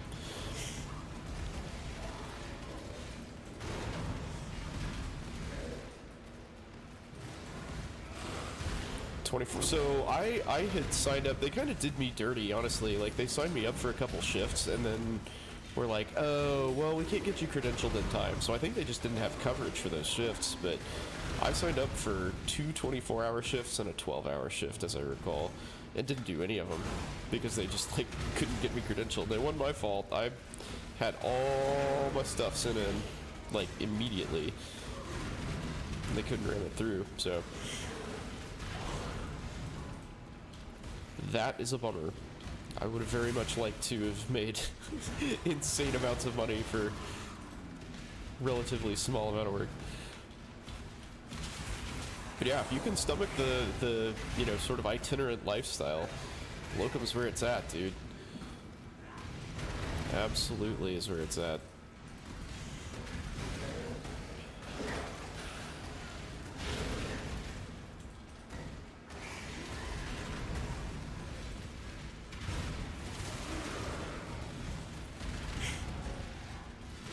And you can wrangle that for a whole bunch of, like, tax breaks and all sorts of stuff too. Most of those places pay per diem, pay for housing, all that sort of stuff. What is credentialed? Oh, sorry. So when you, like, when you apply for a job at a hospital, you have to tell them what procedures you want to do. And generally they'll say, you know, provide us proof of your, like, case log and that you're actually able to do these things you say you should be able to do here. So you provide those things and, you know, show them that's like, well, within the last 4 years I've done 400, I don't know, epidurals or, you know, appendectomies or whatever. And then they say, okay, cool, you are credentialed at our hospital. You may do those things at our hospital legally. We give you permission to do that. And generally those sorts of permissions are given out, like, you know, at monthly meetings or every, you know, bi-weekly meetings or something like that. So I just didn't slip into one of those somehow and couldn't work there for those shifts. So part of it is the onboarding people were not the best. Not very responsive. Like, they would ask me for things that I'd already submitted weeks ago. They didn't give me access to the, like, online, like, portal where you could submit everything. So everything that I sent in was through, like, a... So, wait, let me walk that back. So they didn't give me access to the hospital's online portal. I submitted everything to the, like, company, the anesthesia company's online portal, but the hospital is the one that actually has to credential you.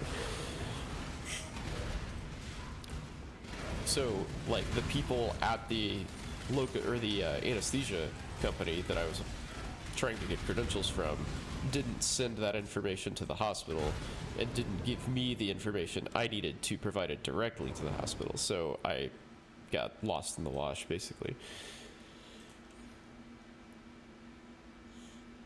Pay grade is 0.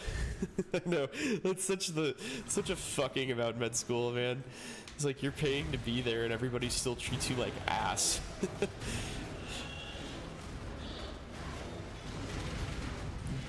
Damn.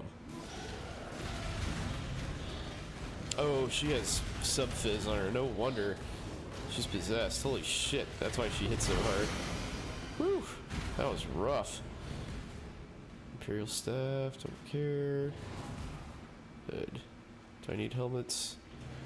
I don't need helmets anymore. I need gloves.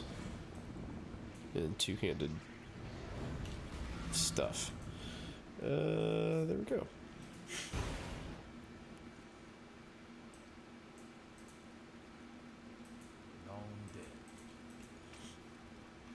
Tropical Island? Let's go, Tropical Island. What you got?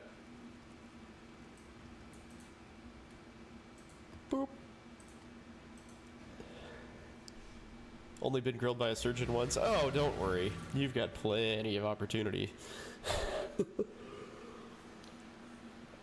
Plenty of time for that to happen many more times. Dr. Cheezel could be up your ass if you really want. He's here.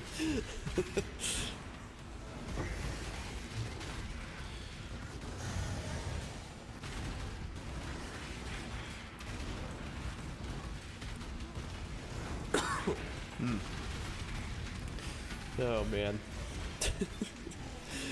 Oh, med school. I actually had a pretty good experience in med school overall, I would say. Made a lot of really good friends, partied a lot, had fun, learned a lot. But I did work hard. It's an unbelievably huge amount of work. Residency, not so much. Residency was basically just pain. And like, yes, I did learn a lot, but sort of came at the cost of my sanity and humanity.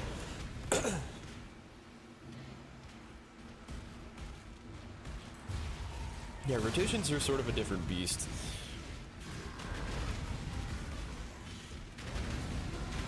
Hemophagocytic lymphohistiocytosis. Oh man, well that's something that I would have abruptly failed. Alright. I'll never wear chains again, Caton or otherwise.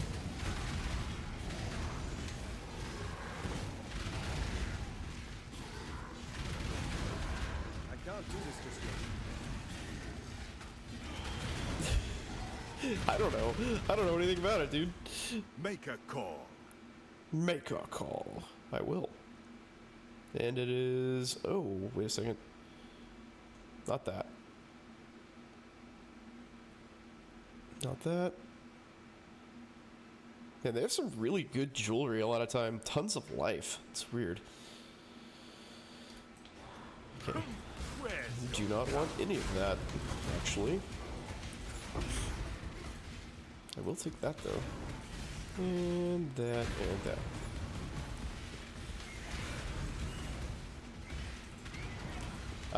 I did not enjoy the whole Socratic thing that med school tries to do. Told an ER resident about it.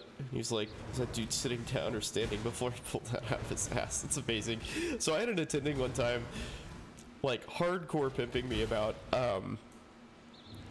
intercostal blocks.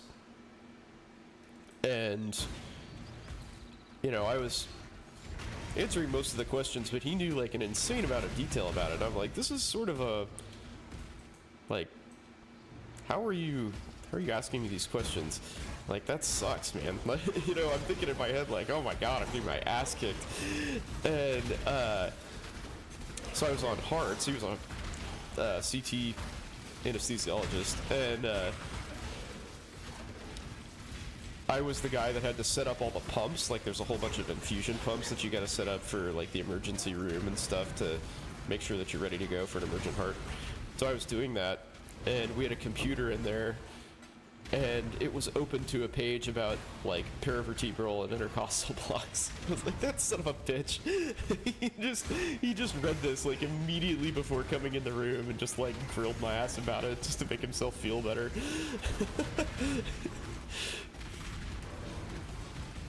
He just, like, read up on a topic and then came and, like, you know, whipped his dick out, and I'm like, okay. Okay, dude. I see your tricks. Yeah, that guy was, like, astoundingly toxic. He actually subsequently got fired for harassing, like, sexually harassing somebody. Much to no one's surprise.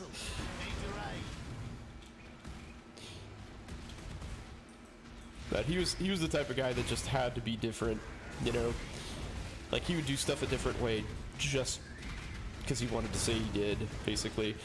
Like, he taped people's eyes in a really weird way, which was actually hilarious because he, so, like, when people go to sleep, you tape their eyes shut because, you know, obviously they can't, like, blink or anything when they're anesthetized. But, he did it in a very odd way, and he had a patient who was an ophthalmologist, and he gave him bilateral corneal abrasions. Because of the way that he taped the guy's eyes, which was just absolutely, just like chef's kiss. It's like everybody kind of hated this dude. He's really difficult to work with, and he's kind of generally an ass. So, obviously sucks for the patient, but all of us were like, cool. That's okay.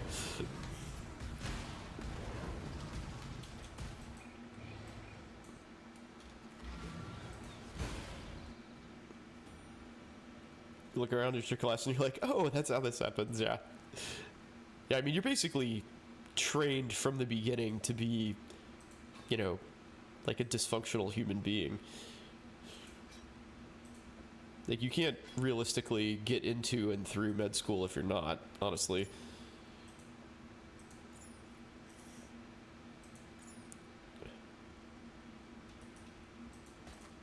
Let's see what that has to offer. It's actually not a bad piece of armor. But it's getting sold anyway.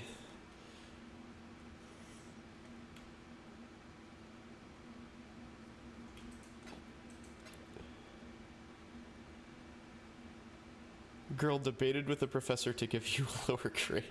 Oh my god. What the fuck? That does sound pretty typical though. God. People, man. Med students are just the freaking worst.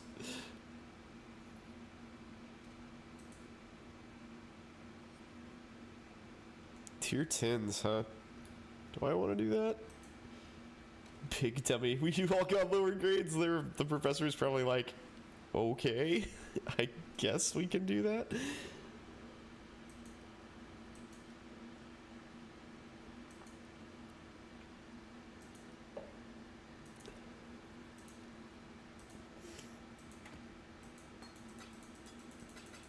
That's hilarious, dude. That's like classic med school story.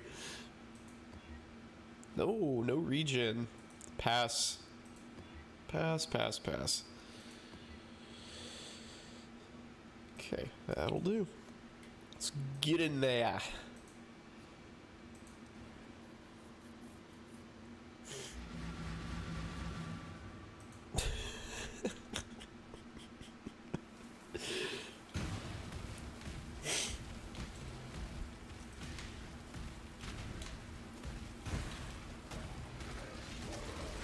Sounds like she just likes to argue. You know, people like that just really have nothing better to do with their lives than just try to be right. This is the most annoying characteristic. Like, this is a philosophy class, dude. Just shut up. Our grades are fine. Move on, please. I don't miss school. Yeah, I don't really miss school either. I did have a good time, and I made a lot of really good friends. But, yeah. I like being paid. Getting paid's pretty cool.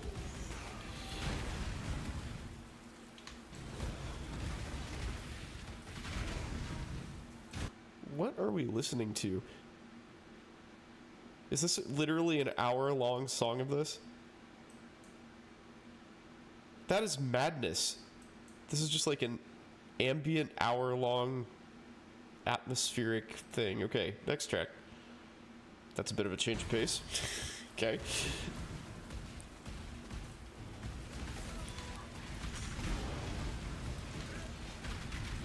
I occasionally have they pay me for this moments. Yeah, exactly. I feel that way sometimes too, because we have anesthesiologist assistant students, and there are plenty of times where I'm just like, I'm not gonna teach. I'm really fucking busy. Sorry, guys. I understand that you're paying for this experience, but I got nothing right now.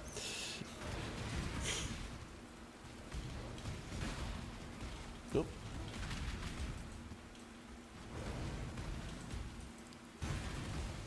I don't think we can actually do this independently, like practice medicine, you mean?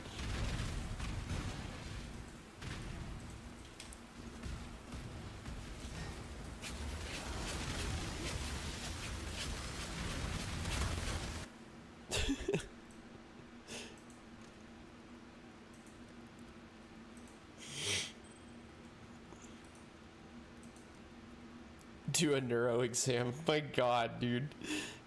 You gotta do it at some point. That whole being a doctor thing sort of requires it.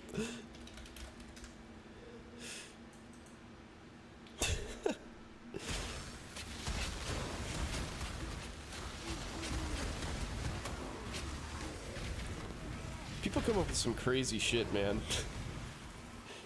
Like, yeah, you can do it. Promise. It's gonna be okay.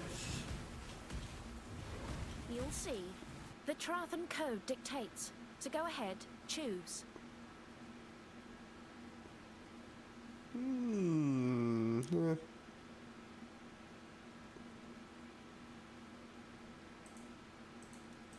Death it is then.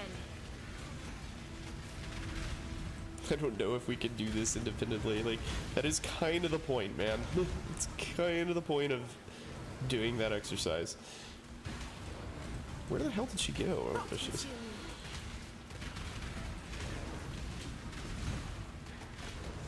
Oh, there she is. Jesus Christ. Why are... Well, well. Stop running away. You win. Stupid It's bitch. yours to ruin.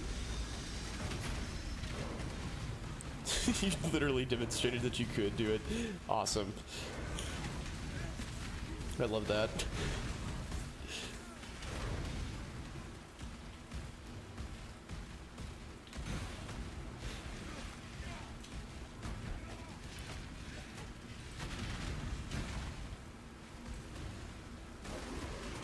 I think he's an anesthesia convert. I'm working on him.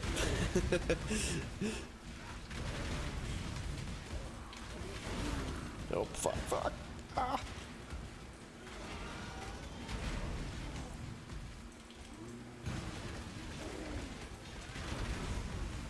So why does...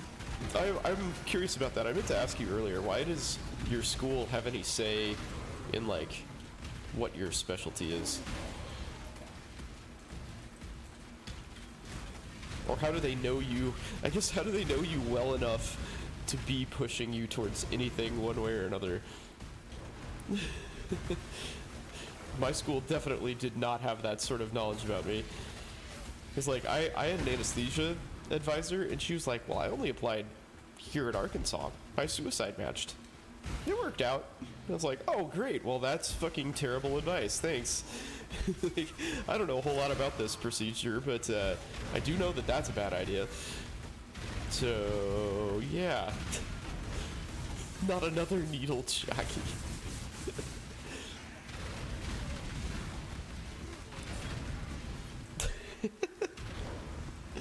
We're multiplying.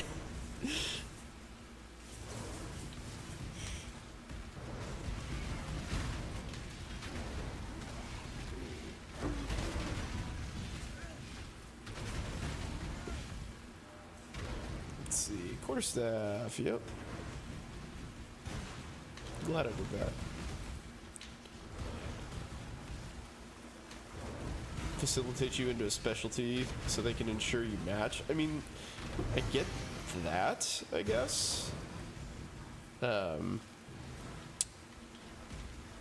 at the same time, like, if you don't like that specialty, which it sounds like you probably would like medicine, but I mean, that seems weird to be like, oh, well, you should do this. I don't know. Okay, school. Whatever you say.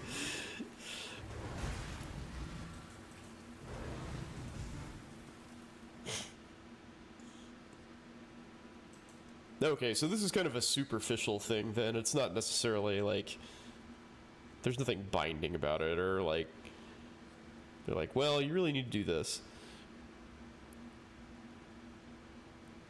Explicit modifiers. Yeah, I don't know that I like that.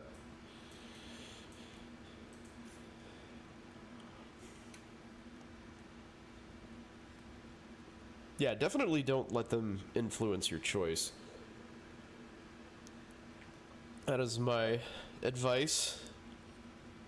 That's a choice for you, not for anybody else.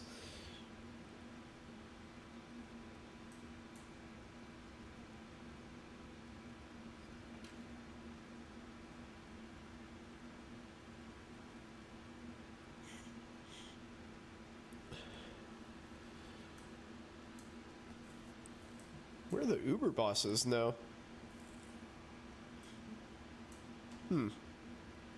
Maybe I don't know what I'm doing. Which is pretty likely.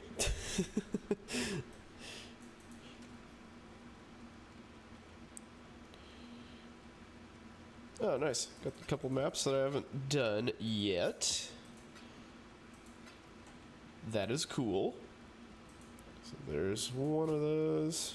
Oh, I need to clean this shit out. Charting sucks. Yeah, charting does suck, but that's sort of ubiquitous. You get to chart a crap load regardless of where you are. Unfortunately, I spend a fairly depressing amount of time every day charting. Let's see, both of those are useful. Cool.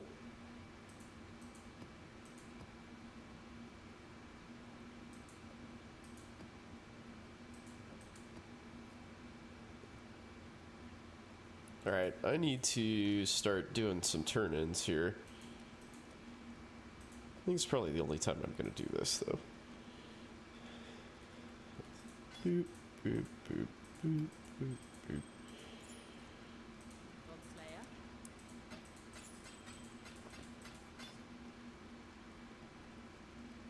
What am I missing? Helmet. Literally have this organized so it's idiot-proof, but apparently I'm even beyond that sort of preparation. Okay.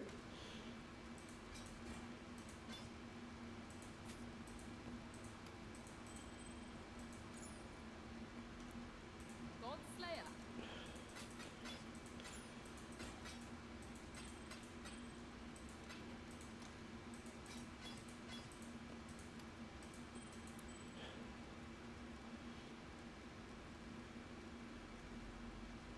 Anesthesia and ER chart much less. I don't know that that's necessarily true.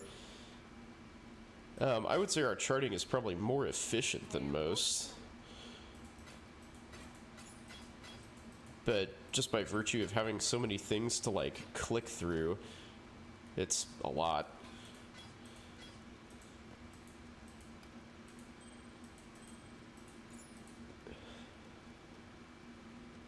Grass is greener. Sometimes the grass is greener because there's more shit.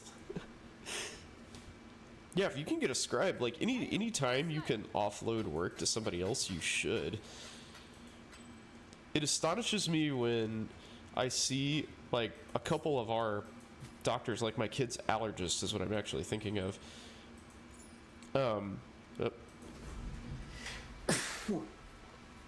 Whew. Sneeze snuck up on me. He's always slammed. And I'm like, dude, hire a nurse practitioner. Like, most of these people are just here for follow-ups. You don't need to see everybody on your own. And it's like impossible to get an appointment with him because he's like booked out so far. Like, you were gonna be so much more efficient. Like, yes, it's, you know, you've got to pay somebody $100,000 to do this, but dude, the like revenue you get will be so much higher. Just book your low acuity stuff through her and don't worry about it.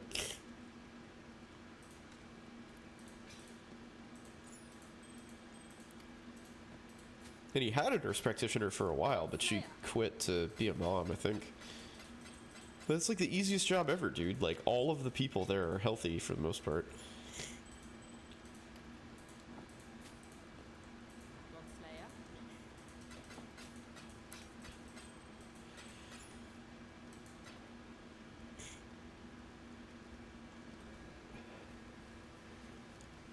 Can't see how you're hitting everything with efficiency on 24 hours no sleep. That's the fun part. You're not. That's sort of the, like, dirty secret of residency, right? They're like, they offer you a, you know, like a cab ride home or something complimentary, but they don't tell anybody that, you know, literally 10 minutes before you were practicing medicine, but that was totally okay with them, you know? Like, yeah, you can't operate a car, but you can take care of this trauma patient. That's fine. What? Okay.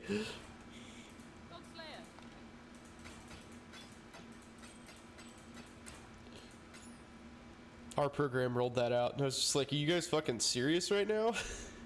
What are you talking about?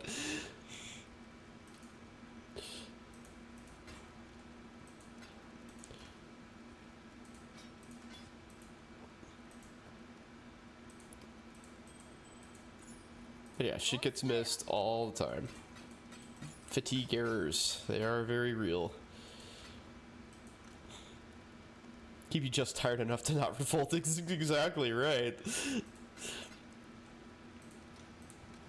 Let's see, did I clear that out? Pretty good. Alright. Get those maps rocking again.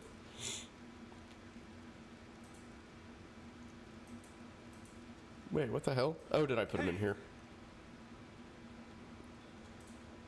I did.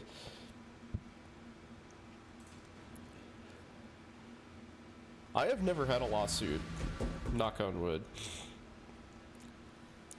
Never been involved in a lawsuit. I'm okay with that.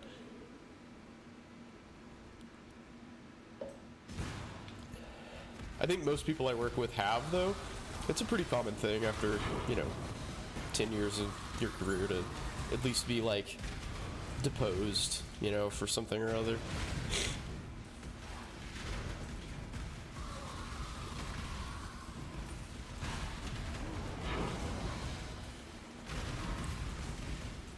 It's just sort of how it goes, man.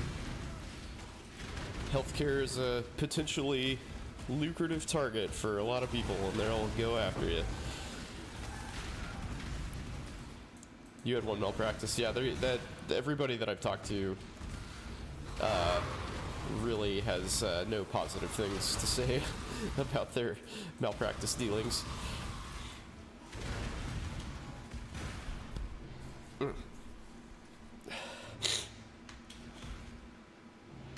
Sounds like a really terrible experience.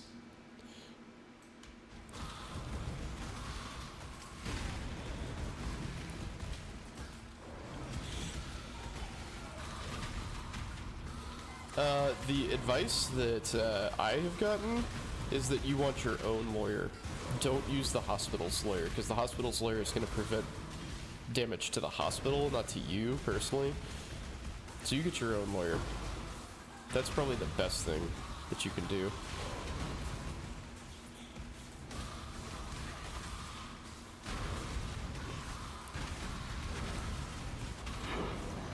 It's a shame things are that way, but I'm of House Wellstar? I've never heard of Wellstar. Enough. The Trathan Code dictates, so go ahead. Doesn't sound great.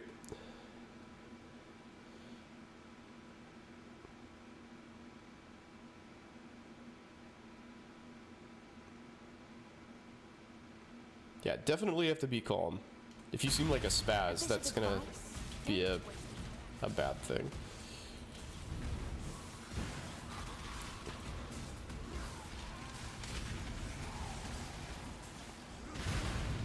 And do keep in mind that you're not really judged by a jury of your peers.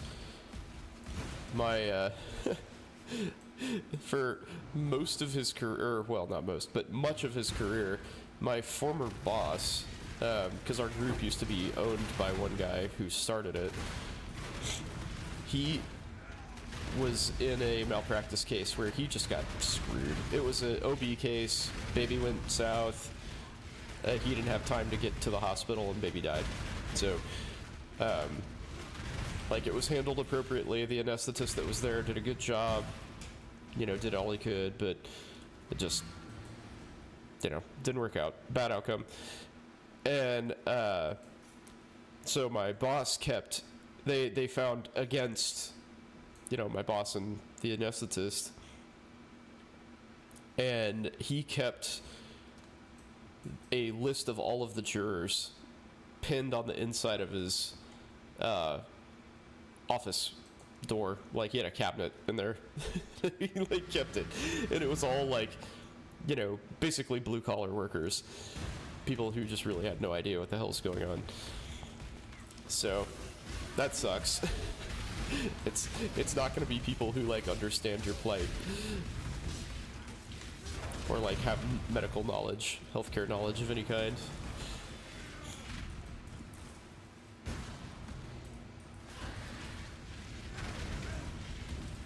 They bring you up in court and do that whole thing. Yeah, I mean, most of the time, most suits settle. If there's like merit to it at all, it makes way more sense for everybody to settle. Because like the insurance companies don't want to pay legal fees, and they're just like, yeah, you know, we'd pay Did House Kayaks $200,000 in legal fees, or we can pay $100,000 and just make this person go away. Make your choice. Be quick about it. So they're gonna make the person go away. And that sucks for you, because then you know, on your license, it's like, yeah, we settled for this thing that wasn't my fault at all, but here we are. So Haynes at Kayaks specialty.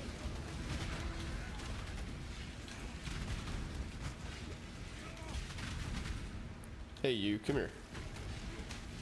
Ash to ash. Oh man, she got me. Yeah, everybody wants a piece of the pie, dude.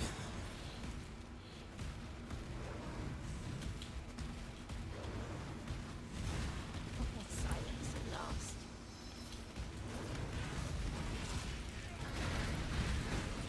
Yeah, the mean, scary doctors are just a popular target, and healthcare is so expensive that, you know, people feel they just sort of assume they're getting screwed, even if they're not.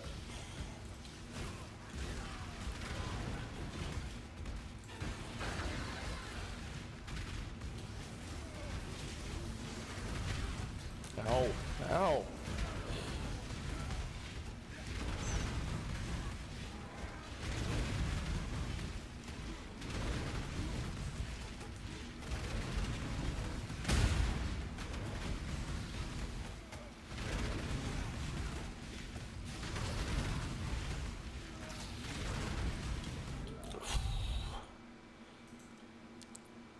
Ouch.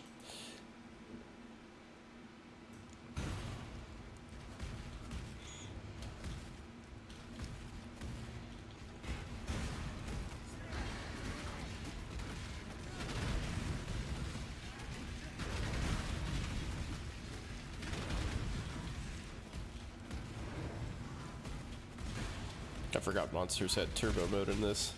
They fast. Malpractice is tax deductible. It's a benefit for a lot of places. Like, they just pay for it. But it is, like, if you do have to pay for it, then yes, it is. For sure.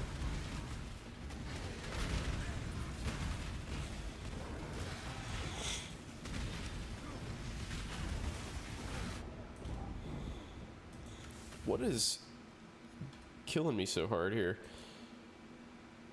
I wonder if there's some, like, chaos damage or something in there. Yeah, I mean, it just sucks that you can be sued at any time for anything, even if it's...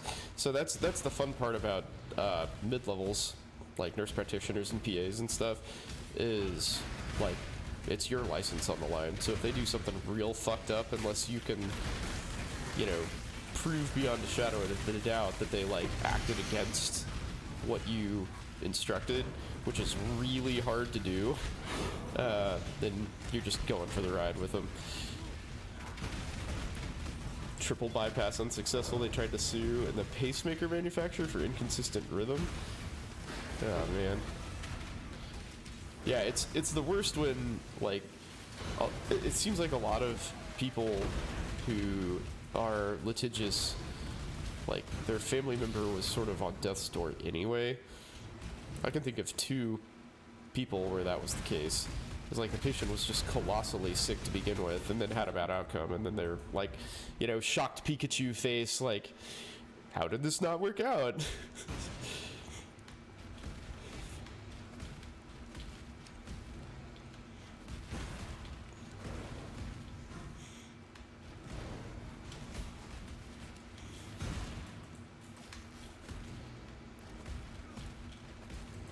Okay, gotta get that craft.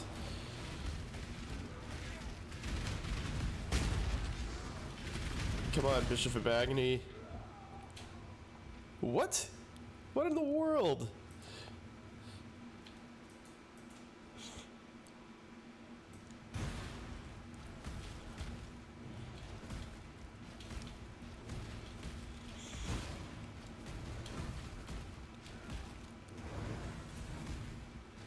He's just kicking my ass. Communicating with patients to statistically avoid lawsuits. I mean, it's a legit skill.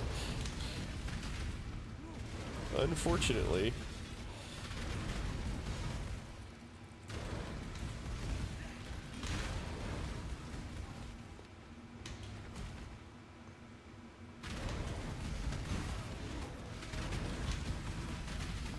Dear God. Those bleeds are brutal.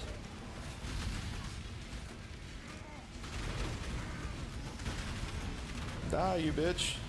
Die, bitch, die. That was close.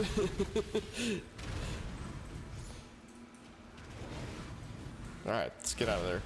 5 deaths later. Brutal. It's a funny reality. Yeah, I mean, it's...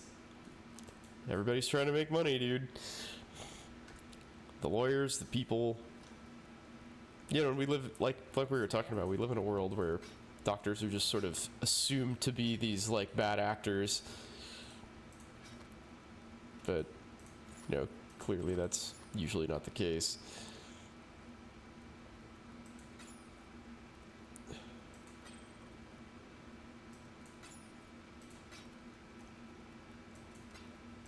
Like, sorry we had to give you bad news, but that doesn't make it not true.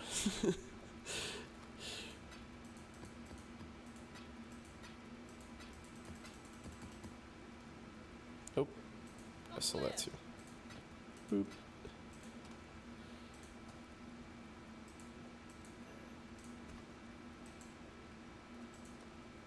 Put that there. Let's see.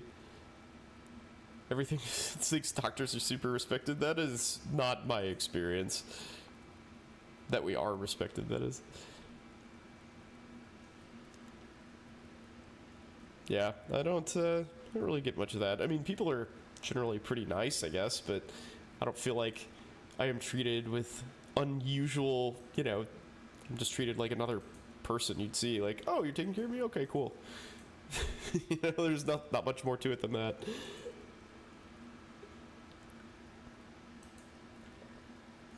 Alright. Did I finally do everything that I have? Alright, this is probably a good place to stop then. Kids wake up early no matter what. So thank you guys for joining me. Really appreciate it. It's nice to be streaming again. It sucks that it's so choppy, but I will try to do my best to be back on. But again, thank you. Hope you had a good night. I had fun. Take it easy, everybody. Peace out.